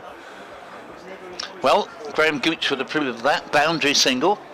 And it's worth reflecting that Derbyshire, in their 318 for 6, did so largely by proper cricket shots, and Essex haven't been able to emulate that. There's a slap down the ground from Nijar. 1 bounce, 4. That's a nice shot, using his feet well there, Aaron Nijar. He moves into double figures now. He's on 12. 159 for 8, but that required rate, 9.7. To go at 10 and over for 16 overs is a big ask. Thompson's in again, and this time he tries a sweep. He gets a bottom edge on it, just dribbles out into the leg side. Mark Watt comes around to do the fielding and then leaves it for Matty McKiernan. No, it wouldn't be easy for that requirement if Essex had all 10 wickets left. They'd still be going some, but they've only got 2 left. Thompson bowls. Richard smacks it straight back over his head. Lewis Rees can't get around to cut the ball off before it goes to the boundary. Richards moves to double figures himself. He's on 11. They've added 19 in just 14 deliveries, these two. Nice shot from Richards. I rather like the cut of his jib, as expression goes, because he's, played good cricket shots and not been intimidated by Essex's parlous position. He waits now, turns this one nicely into the leg side. He fancies a single. It's not there. Watt does the fielding. And a relatively expensive over, probably one of the more expensive overs there. 14 from it. Thompson's figures 5 overs, 1 for 26. Essex with 16 overs to go at 318 for 6. Richards 11. Nijar 13.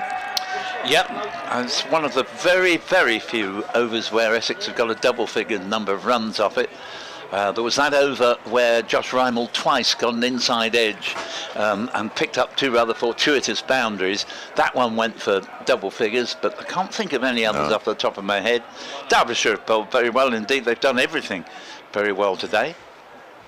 So we're going to see McKiernan return at the Hayes Close end. We just had a 1-over spell from Mark Watt, breaking up the McKiernan overall tally. As here this ball is thumped back for 4. My word, that was really caught hold of by Aaron Nijar there. Goes between bowler and long off and sped to the boundary, and deep mid-off. Initially thought, oh, I'll move across to try and stop this, and then the next thought was, oh, it's already gone. 168 for 8 with Nijar on 17, 11 to Richards.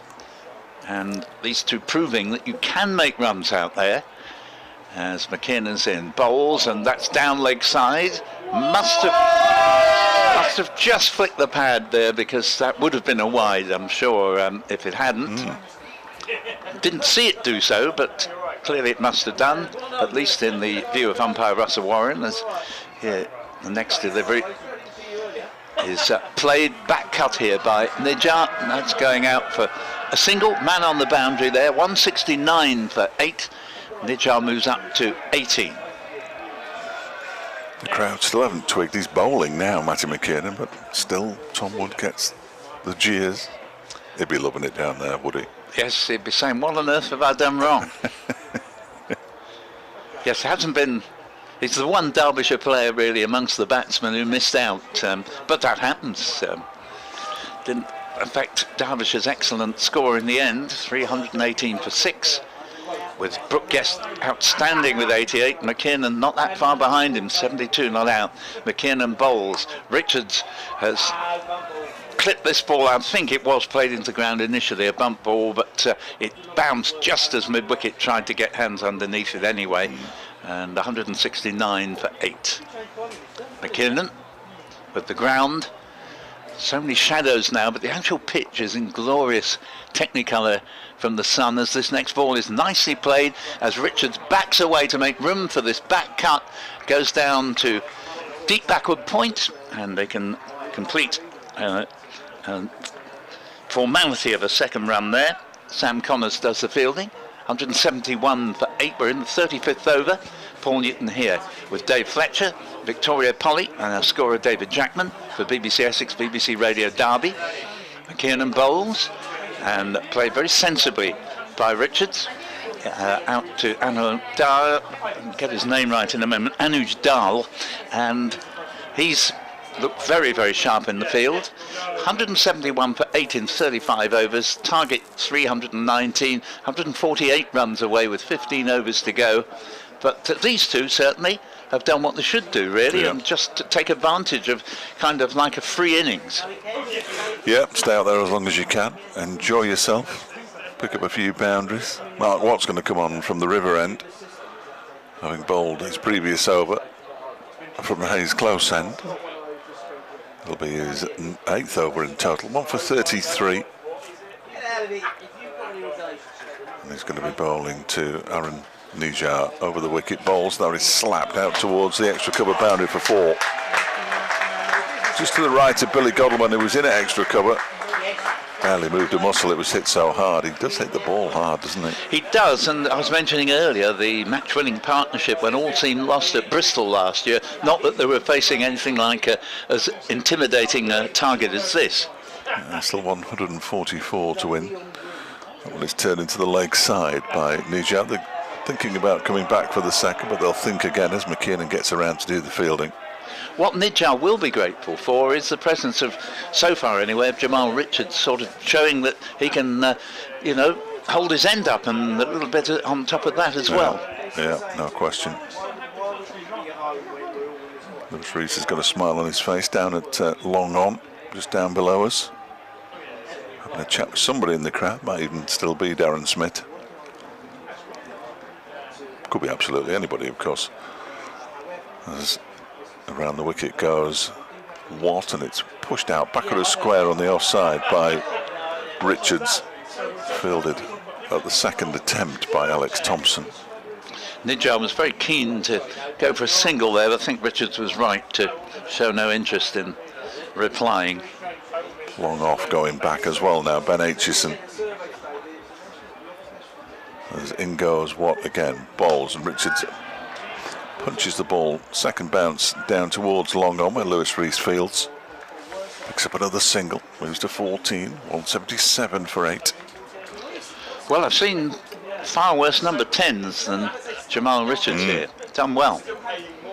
14 from 16. Nijar is on strike, though. There's a 24-yarder from Mark Watt, and it gets past the outside edge. That was fascinating. He does it a lot. He does it quite a lot. Yeah, I can well understand. Yeah, at first you think he's made a mistake. Yeah.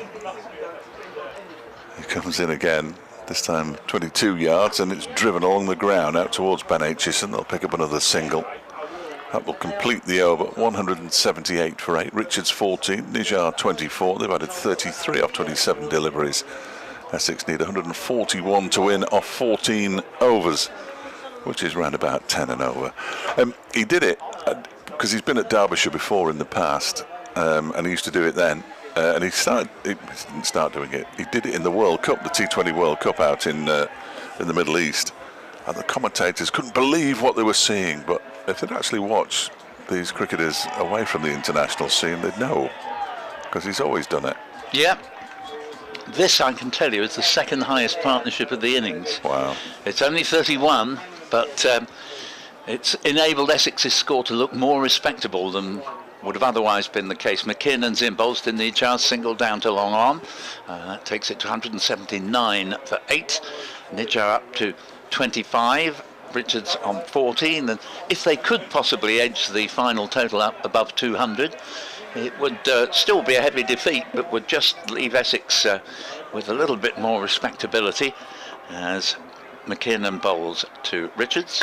And Richards has heaved this one, may well be 6, and is.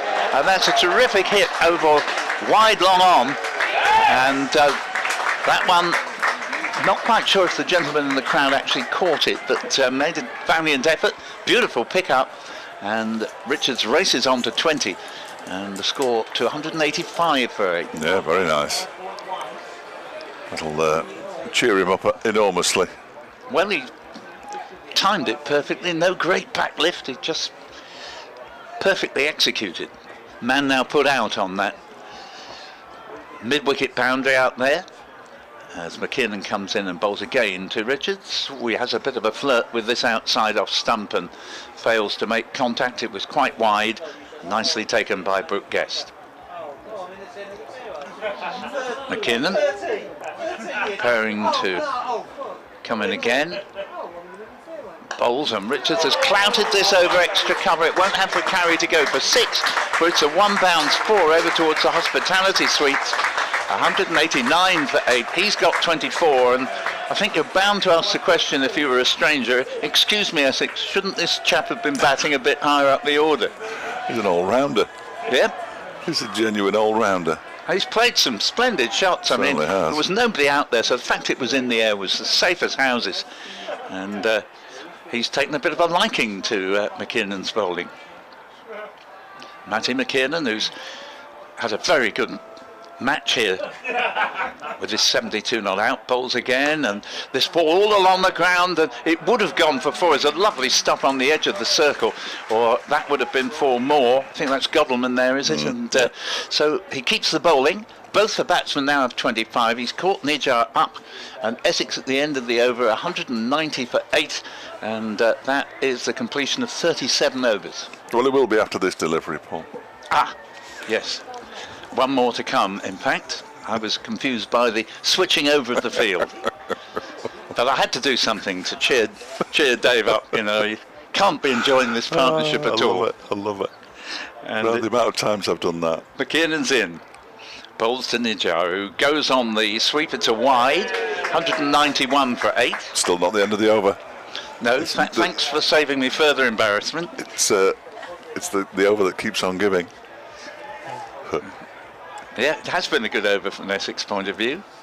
And it's been a good partnership, this one. Trouble is, there's been nothing else really quite like it.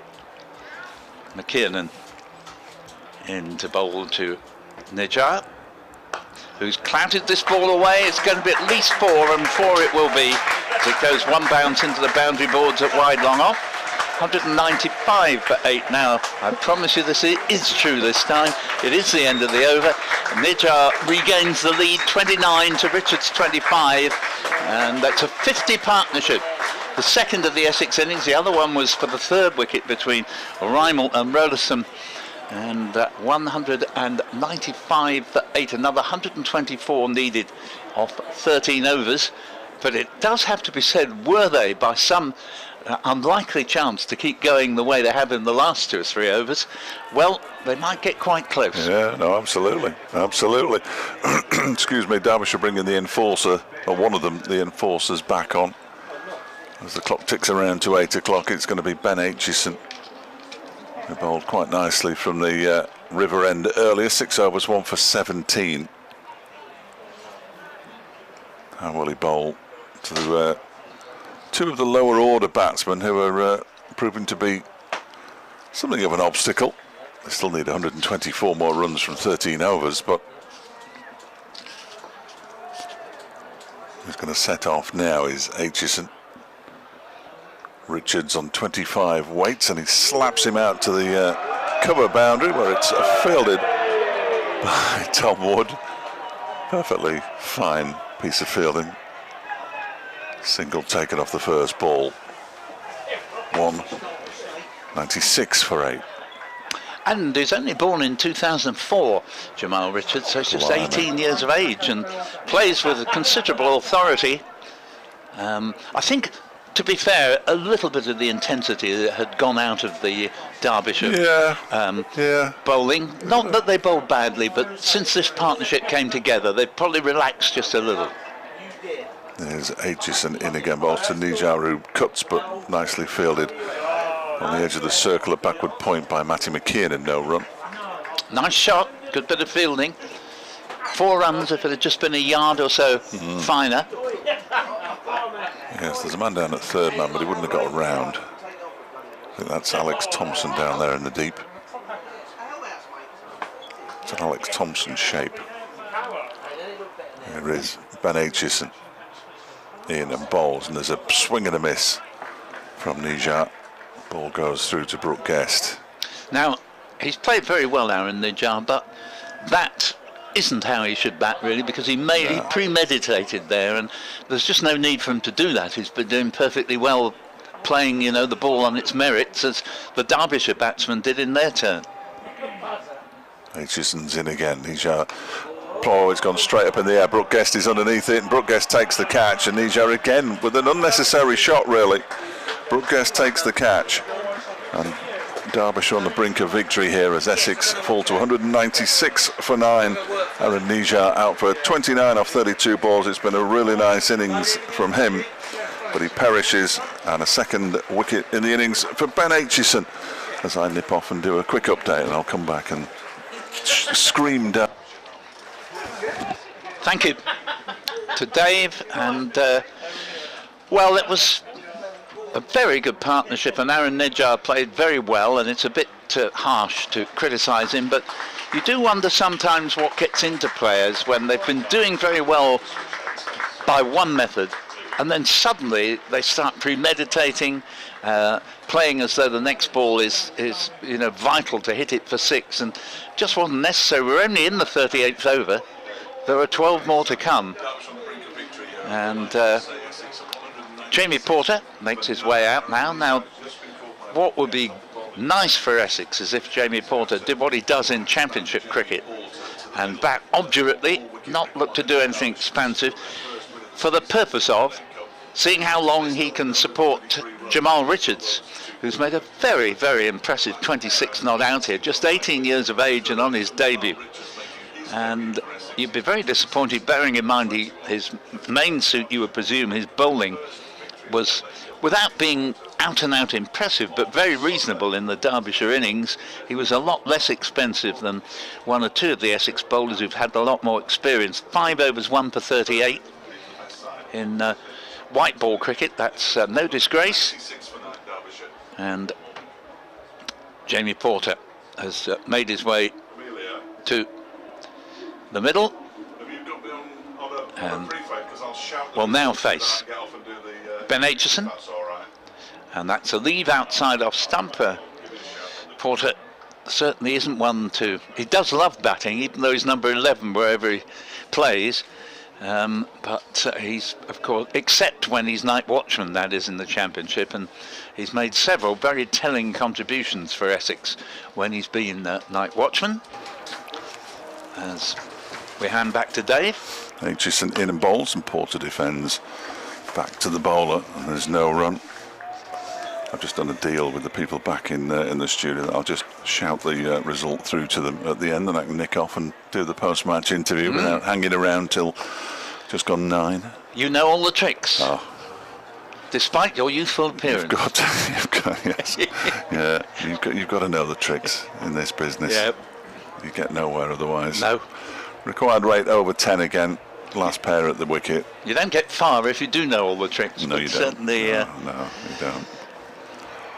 So Sam Connors, announced today in the England Lions squad, picked up the first wicket to fall. That of, well, it seems an age ago now, didn't it, for Rose Cushy for naught. It was 5 for 1 at that stage. It's 196 for 9 now as Connors is in and bowls, and there's a swing and a miss from Jamal Richards. I don't think he's going to hang around now. No, although Jamie Porter can. That's exactly what he can do. And if I were Jamie Porter, I'd just walk down and say, don't play differently because I'm here. You're doing so well. There's a half century available for him if he wants one. He's got plenty of time. Plenty of time. Still got 11 overs and 5 balls. Richards waits 26 from 23 balls, and Connors bowls to him, and he drives it very nicely up to a deepish mid-off. Billy Godleman does the fielding. They decide against taking a single, despite the fact that he was well in his crease. Guest removes the bails. I wouldn't be surprised if in club cricket Richards has made some serious runs in his time, because he has not looked like a novice out there at all, or even a tail ender. He waits now as Connors bowls to him, and he cuts this very nicely down towards backward point. The boundary rider is Harry Kame. Picks up another single. Richards moves to 27, 197 for 9. Can Essex at least get past 200 here would be the next question, as Porter takes guard and at the third attempt meets with the approval of Russell Warren and just scraping away to make his mark in the crease. And he does actually take his batting very seriously, as I've been saying, Jamie Porter. Here's Connors in to bowl to Porter. Bowls now, and that's clipped nicely into the leg side, and that might go all the way for 4, will it? No, Tom Wood's around the boundary to get there, and he sends Richards back as he thought about coming back for a second, probably wisely. Good throw from Wood out there in the deep. Good cricket all round, because it was a good shot for a number 11, and as you say, good bit of fielding to keep it down to the single. Wasn't that far off going all the way to the boundary. Aitchison's figures of 2 for 18, his best in List A cricket. Only in his 8th game. Connors bowls and Richards backs away. Guides it very nicely down towards backward point. Harry Kame's running around the boundary. Can he get there? No, he can't, judging by the cheer from the home support. He went out of my sight. And 4 is signalled, and there is the 200 for Essex in the 39th over. And that, for me, was one of the shots of the day for either side. It was so stylish and beautifully played. He watched it onto his back, lovely back cut, and beautifully placed as well. His 4th boundary as he moves on to 31. He's got a 6 as well. Strike rate in excess of 100, 124. 31 from 25 deliveries. Richards as Connors bowls to him, and that one is just dabbed backward of square on the offside. Anuj Dal does the fielding, and that will keep Porter on strike for the start of the Ben Aitchison over. With 11 to go, Essex at 202 for 9. They need a further 117 from those 11 overs to win. Derbyshire just require this final wicket for their first win of the season in the One Day Cup. Well, I have to say, Jamal Richards has played for me unbelievably well here, in sharp contrast, I'm afraid, to most of the Essex batting lineup. OK, perhaps Derbyshire relaxed slightly with 8 wickets down before he arrived, but he has played immaculately. Some lovely shots, as here is Ben Aitchison in, and this ball is played by Jamie Porter to backward point, and although it's well stopped, they're always going to be able to take the single there. McKiernan with the fielding, 203 for 9, and Porter up to 2. Duckworth Lewis says 303. Yes, so Essex are 101 adrift, but the 9th wicket partnership and now this have kept it at just over 100 behind, whereas the others were sort of falling further and further behind. I appreciate it is harder when you're meant to be a batsman and you're batting up the order, but Essex didn't distinguish themselves. Take nothing away from excellent Derbyshire bowling and fielding. And this one, there's a good stop there from Brooke Guest, because that was 4 runs if he hadn't dived to his left and prevented it going right the way through to the boundary. 203 for 9. I think he must have signalled a wide there. I was watching the... No, he signalled that it came off his hip. Ah, right. Yeah.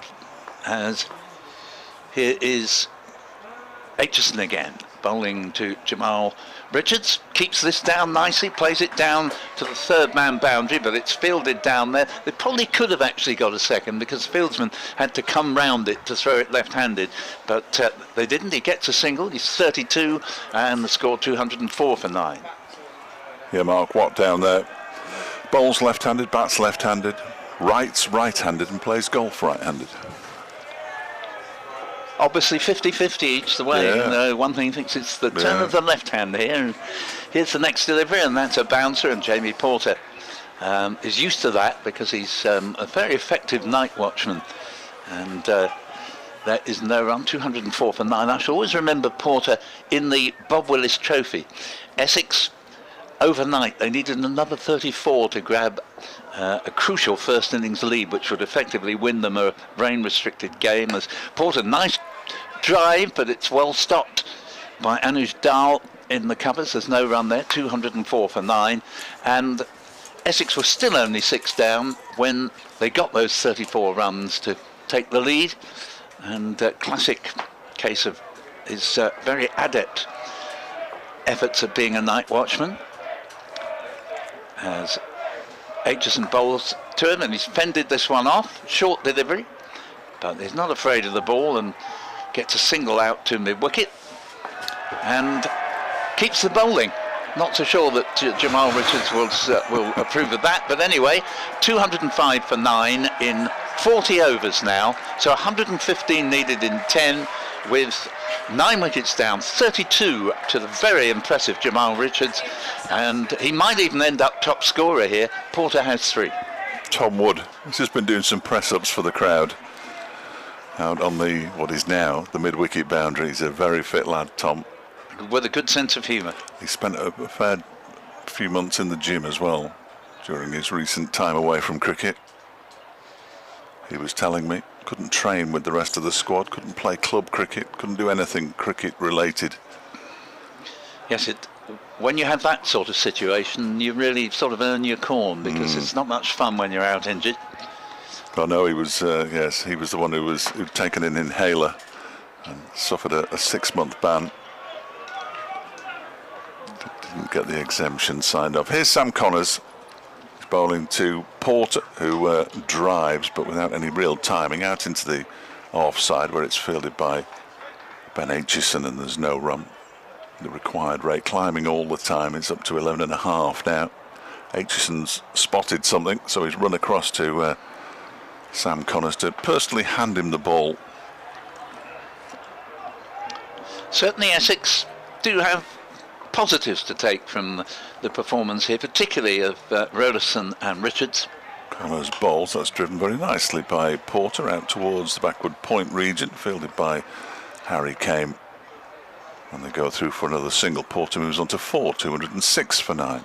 Well, hopefully Richards, young as he is, has got enough up top to reckon that Porter will keep him company for as long as he, Jamal Richards, is able to stay out there. So, in a sense, he needn't do it. Whereas Nijar sort of played so well and then suddenly decided he had to hit out at absolutely everything and duly got out, which is what tends to happen when you play like that. Richards so far hasn't done, and he should keep his head there. He's on strike now as Connors is in, and that one is well, it's a rather ugly looking shot really, out into the offside. Made room for himself by stepping into the leg side. Swung the bat at it, but there was no timing at all. It was ugly, but he did keep his eye on the ball. Yes. Didn't just have an enormous blind swipe. Lewis Rees warming up down below us.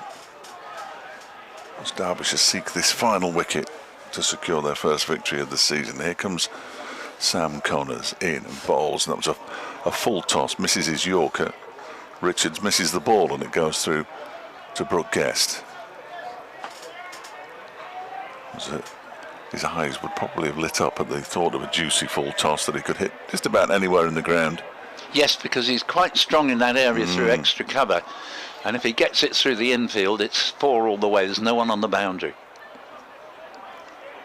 The extra cover's on the edge of the 30-yard circle. Ben Aitchison, as Connors is in again, bowling to Richards. Again moves into the leg side and slaps it backward a square on the offside, straight to Anuj Dal. Just very wary of this, of the end of the over approaching by the look of it. 4-5 deliveries gone now.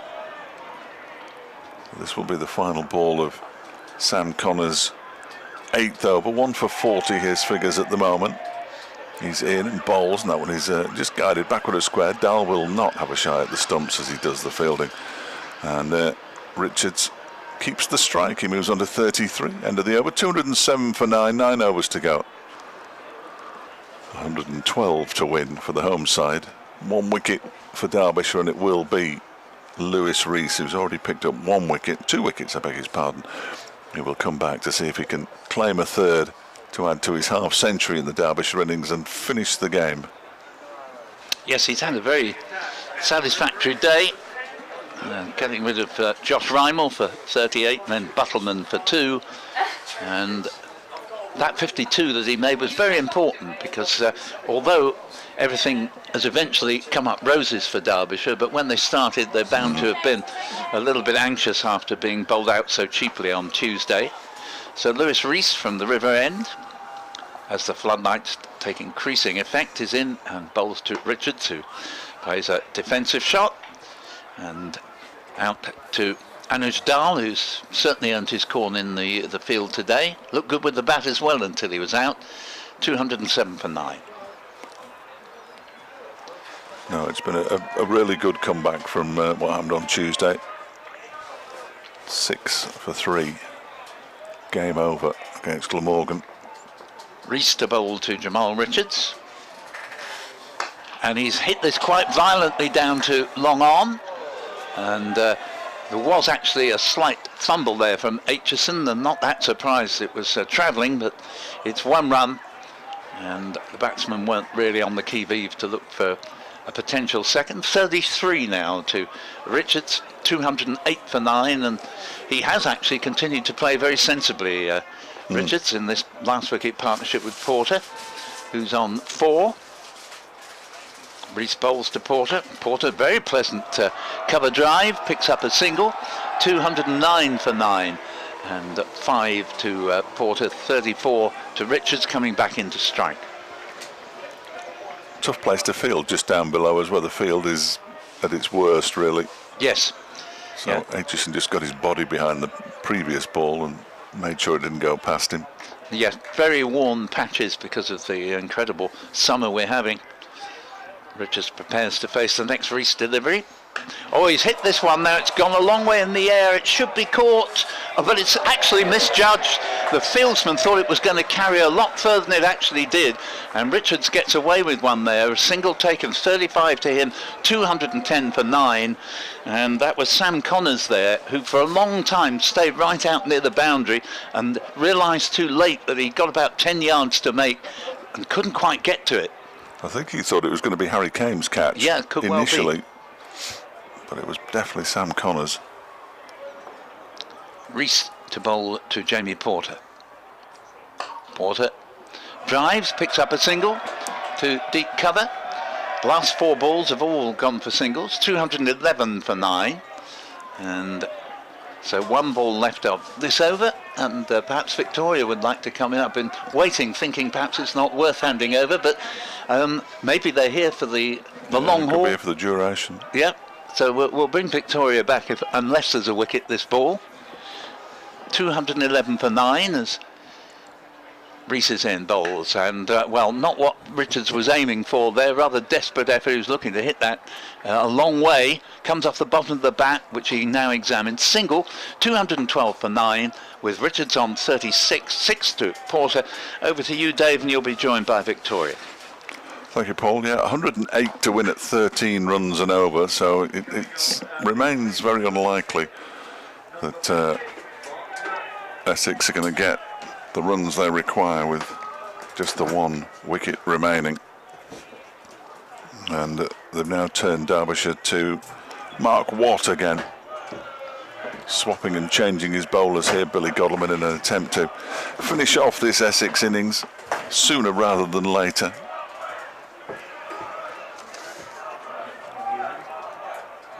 Tosses himself a catch. He's bowling to Jamal Richards. Around the wicket comes Watt. Low, flat delivery. And it's crunched up to long off, where it's fielded by Harry Kame out there in the far distance. Score moves on to 213 for 9. 106 to win. I'll get it below 100, the margin of defeat/victory. The crowd wants somebody. I think Tom Wood's just had a selfie taken. He's become a firm favourite with the supporters on the mid-wicket boundary. Watt is in, bowls, and it's driven straight back to him by Richards. By Porter, indeed. Seem to be having a bit of fun down there, don't they? There's a couple of stewards there, but I'm not entirely sure they're necessary. Watt in again. Porter pushes it up to long on. In off the boundary comes Anuj Dal, who finds himself out there rather unusually. The arrival of Richards on strike sends Matty McKiernan out to the mid-wicket boundary.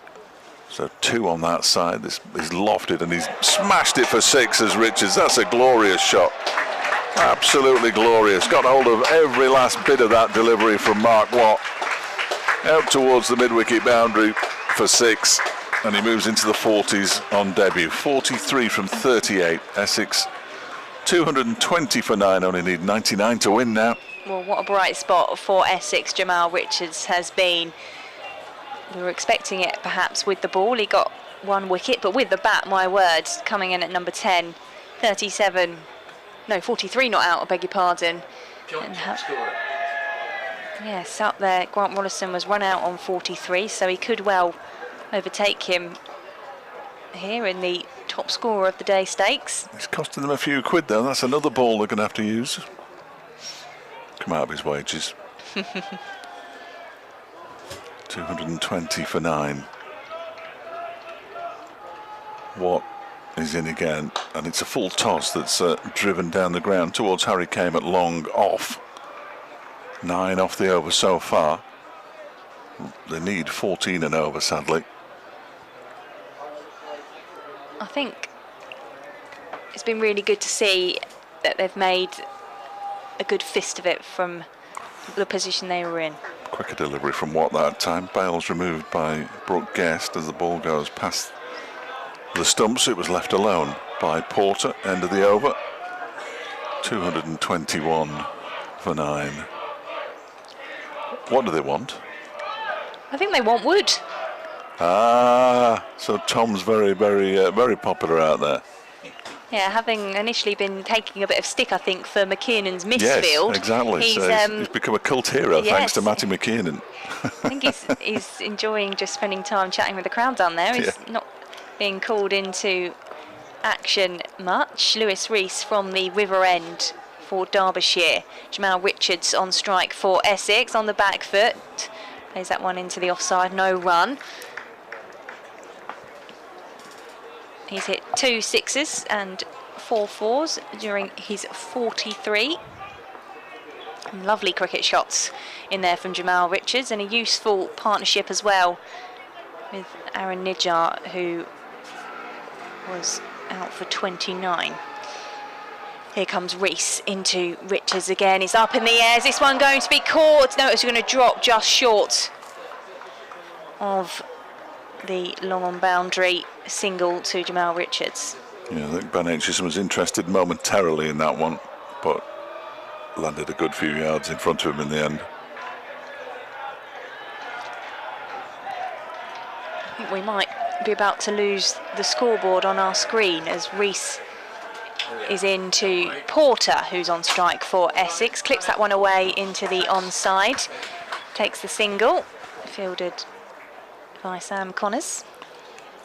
I didn't think I'd have to do a 8:30 update. I didn't think I was coming back on. I thought you and Paul were going to see out the Essex innings, but they've kept this going for much longer than we anticipated, considering that they were 196 for 9, or 145 for 8 as well. So some useful partnerships at the end here as Rees is in, and that's slapped away again by Richards up to mid-off this time for no run. Jamie Porter was starting to make his way down the track, but gets back as the throw comes in. Yes, Cottelman with the shy at the stumps. Oh, it's worked for them previously in this Essex innings.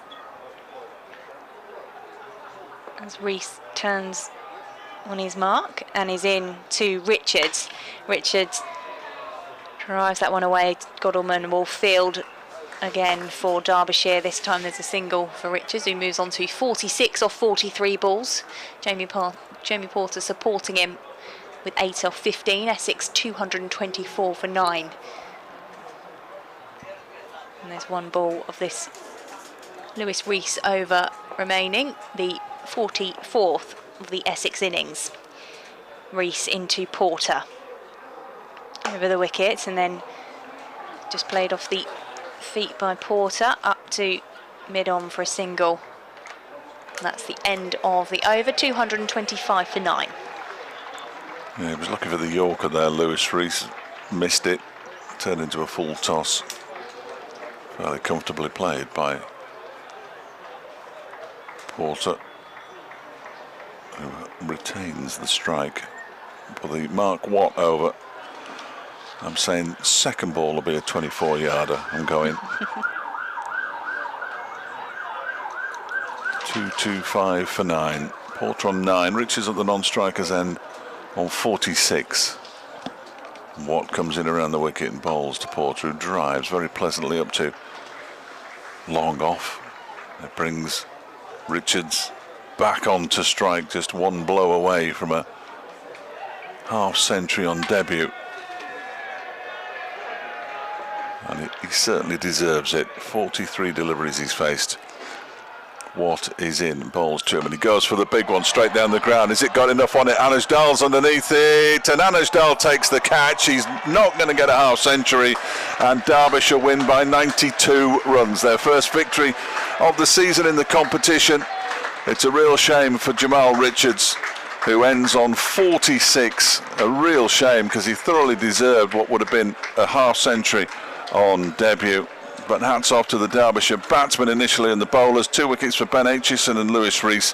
1 apiece for Sam Connors, for Mark Watt. In fact, 2 for Mark Watt, because he's just got Richards, and 1 for Alex Thompson as well. A couple of run-outs in there too. The players shaking hands out in the middle, and Derbyshire are on the board in the One-Day Cup. They go to Old Trafford on Sunday, looking to make it 2 wins in quick succession, but they'll just enjoy this victory initially. And so they should. Really good performance from Derbyshire, having been put into bat by Essex, who won the toss when we got things underway at 2 o'clock this afternoon.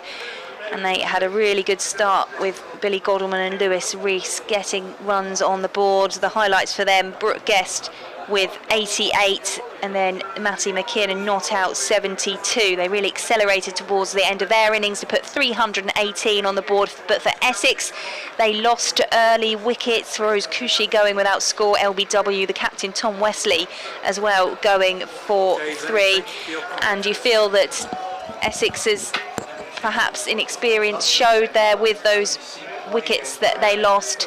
They weren't able to get anywhere near the target set by Derbyshire, so having had to wait after that game was abandoned without a ball being bowled in the opener of this competition on Tuesday, they've now been beaten here at the county ground by Derbyshire, and just confirmation of that final wicket. Jamal Richards out for 46, have been caught by Dull, and the last wicket falling to Mark Watt. So plenty for the Essex head coach Anthony McGrath to think about ahead of Essex's trip to Northamptonshire on Sunday. Encouraging performance from that man we just mentioned there, Jamal Richards with the bat. Also Grant Rollison, the new signing with 43 runs earlier on in the Essex innings. He was run out by Dahl. But otherwise for Essex, a disappointing way to end the first time they've been able to get into one-day cup action here at Essex. Are you back on with me, Paul, are you? Yes, just to wind up really, because in the end Essex have lost by 92 runs, but it looked like being a heck of a lot more than that. Thankfully, a little bit of respectability was restored once 8 wickets are down. First of all with the Richards-Nijjar partnership, and then with Richards in partnership with Jamie Porter, who finished 10 not out. 46 was the score that Richards made, but he got far enough to be the top scorer for Essex, and it was a superb effort on his part. So he bowled very reasonably as well, 1 for 38 in 5. He got 46 with the bat, and on a day when Essex generally have disappointed big time, they can at least rejoice in his performance. He's only 18. Also Rollerson looked very capable in making 43, Rymel 38, nobody else very many. But there we are. Essex go to Northampton on Sunday and are back here on Thursday when they take on Kent. Any final point you'd like to make, Victoria? Just that, obviously, as the Essex captain and head coach often tell us, you know, their intention is always to set out and win any competition that they're competing in. But also, I think particularly in the one-day cup competition, there is that opportunity for youngsters to come in and show what they can do at a level higher than the second 11, which we see them play so much of. So with Essex missing those 5 players who are in the 100, then the 2 injuries they've got as well, there is that opportunity, and that's the positive you can take from it, is to see people like Jamal Richards come in and say, look at me, this is what I can do, give me a chance to compete in the first team. So like you say, a bit of respectability restored with the innings that we have seen from him, particularly at the end of that innings. And I wonder, should he feature again, and he's done enough to stake a claim on a place for Essex, whether we might see him bat a bit higher? Yes, no, I think you're quite right, and I think you know, certainly it's worth bearing in mind for an appearance in the red ball cricket as well, on what we've seen today. Well, that's it. We've certainly had a good afternoon's entertainment. One of my favourite counties, Derbyshire, so if Essex have got to lose to anyone, I'm glad it was Derbyshire. Always a huge pleasure to welcome Dave Fletcher to these parts. Thank you very much, Victoria, for your contribution to scorer David Jackman. And as I say, you can pick up online commentary again on Sunday when Essex play at Northampton. And again, here the match here will once again be a 2 o'clock start next Thursday. In the meantime, very good evening from the county ground. Well done.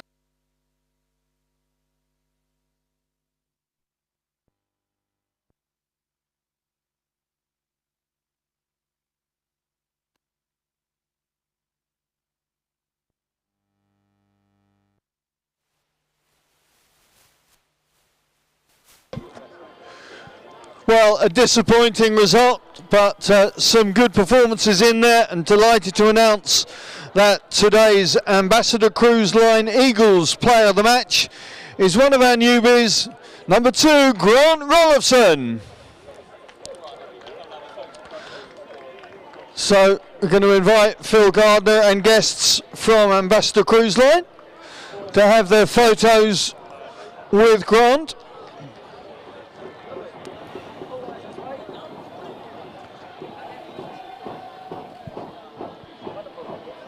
Ambassador Cruise Line are also our match ball sponsors this evening, so they will receive the match ball and bottle of champagne from Grant. Same people, different photo.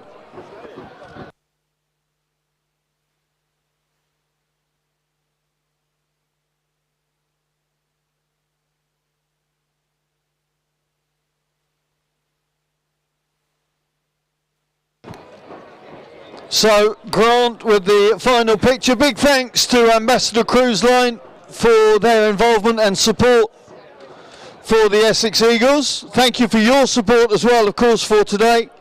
Don't forget, we're back in next Thursday for the visit of Kent Spitfires. So hopefully the weather stays as good as it did today, but with, of course, a different outcome.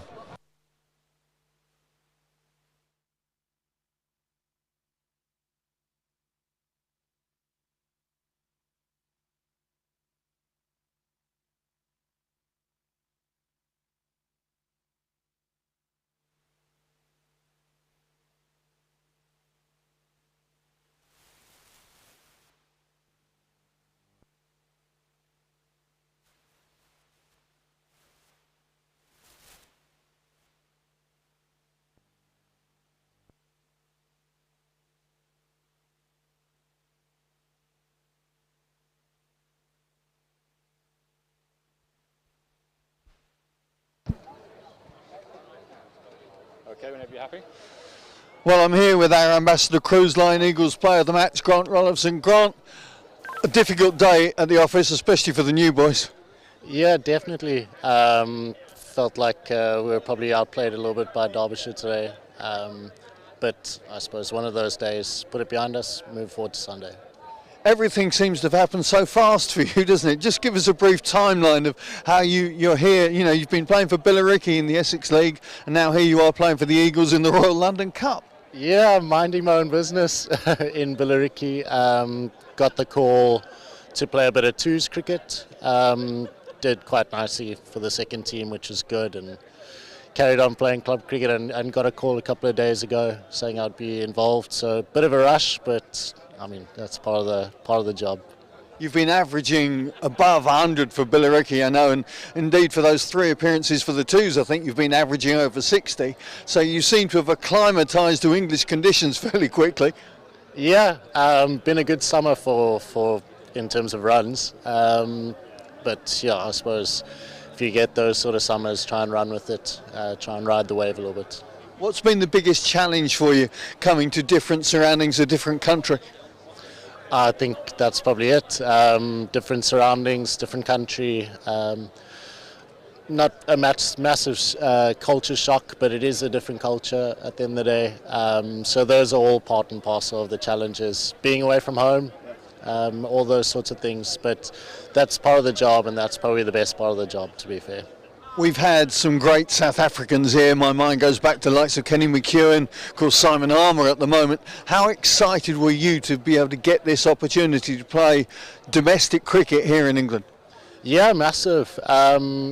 Obviously just the fact that I can play competitive cricket over the side is a massive plus for me. And then, yeah, to kind of run in those sort of guys' footsteps. I'm definitely not trying to be Simon Armour because he is a local legend. But yeah, to get an opportunity like this is awesome for me. And you've been able to integrate with this group. I know the boys like a nickname or two. Have they anointed you yet? No, I've always gone by Rolfie. It's kind of probably just stuck this side as well. Nothing too untoward. But they're a good social bunch, so they'll no doubt make you feel very welcome. Yeah, for sure. Awesome bunch. Great bunch of guys. I got to mix a little bit with them, obviously with the second team cricket. And then a couple of them in and around the club circles. Awesome bunch of guys. Well, let's hope that things get better for you and for the Eagles, of course, on Sunday. Visit to Wantage Road for Northamptonshire and hope that you can build something a little bit more special perhaps then. Yeah, for sure. Like I say, obviously it's our first game. Obviously our first game being rained out. So first game probably lacked a little bit of rhythm, but I'm sure we'll find it throughout the competition and maybe try and time the competition right, put in our best performances towards the end and run into the knockout stages. Well, we look forward to seeing good things from the Eagles and indeed from you. Congratulations and good to have you on board. Thank you very much. Thank you. Thank you.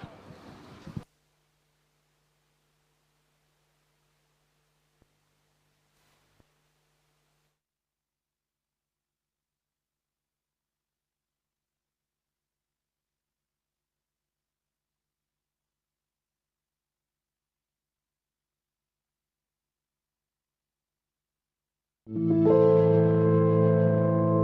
you.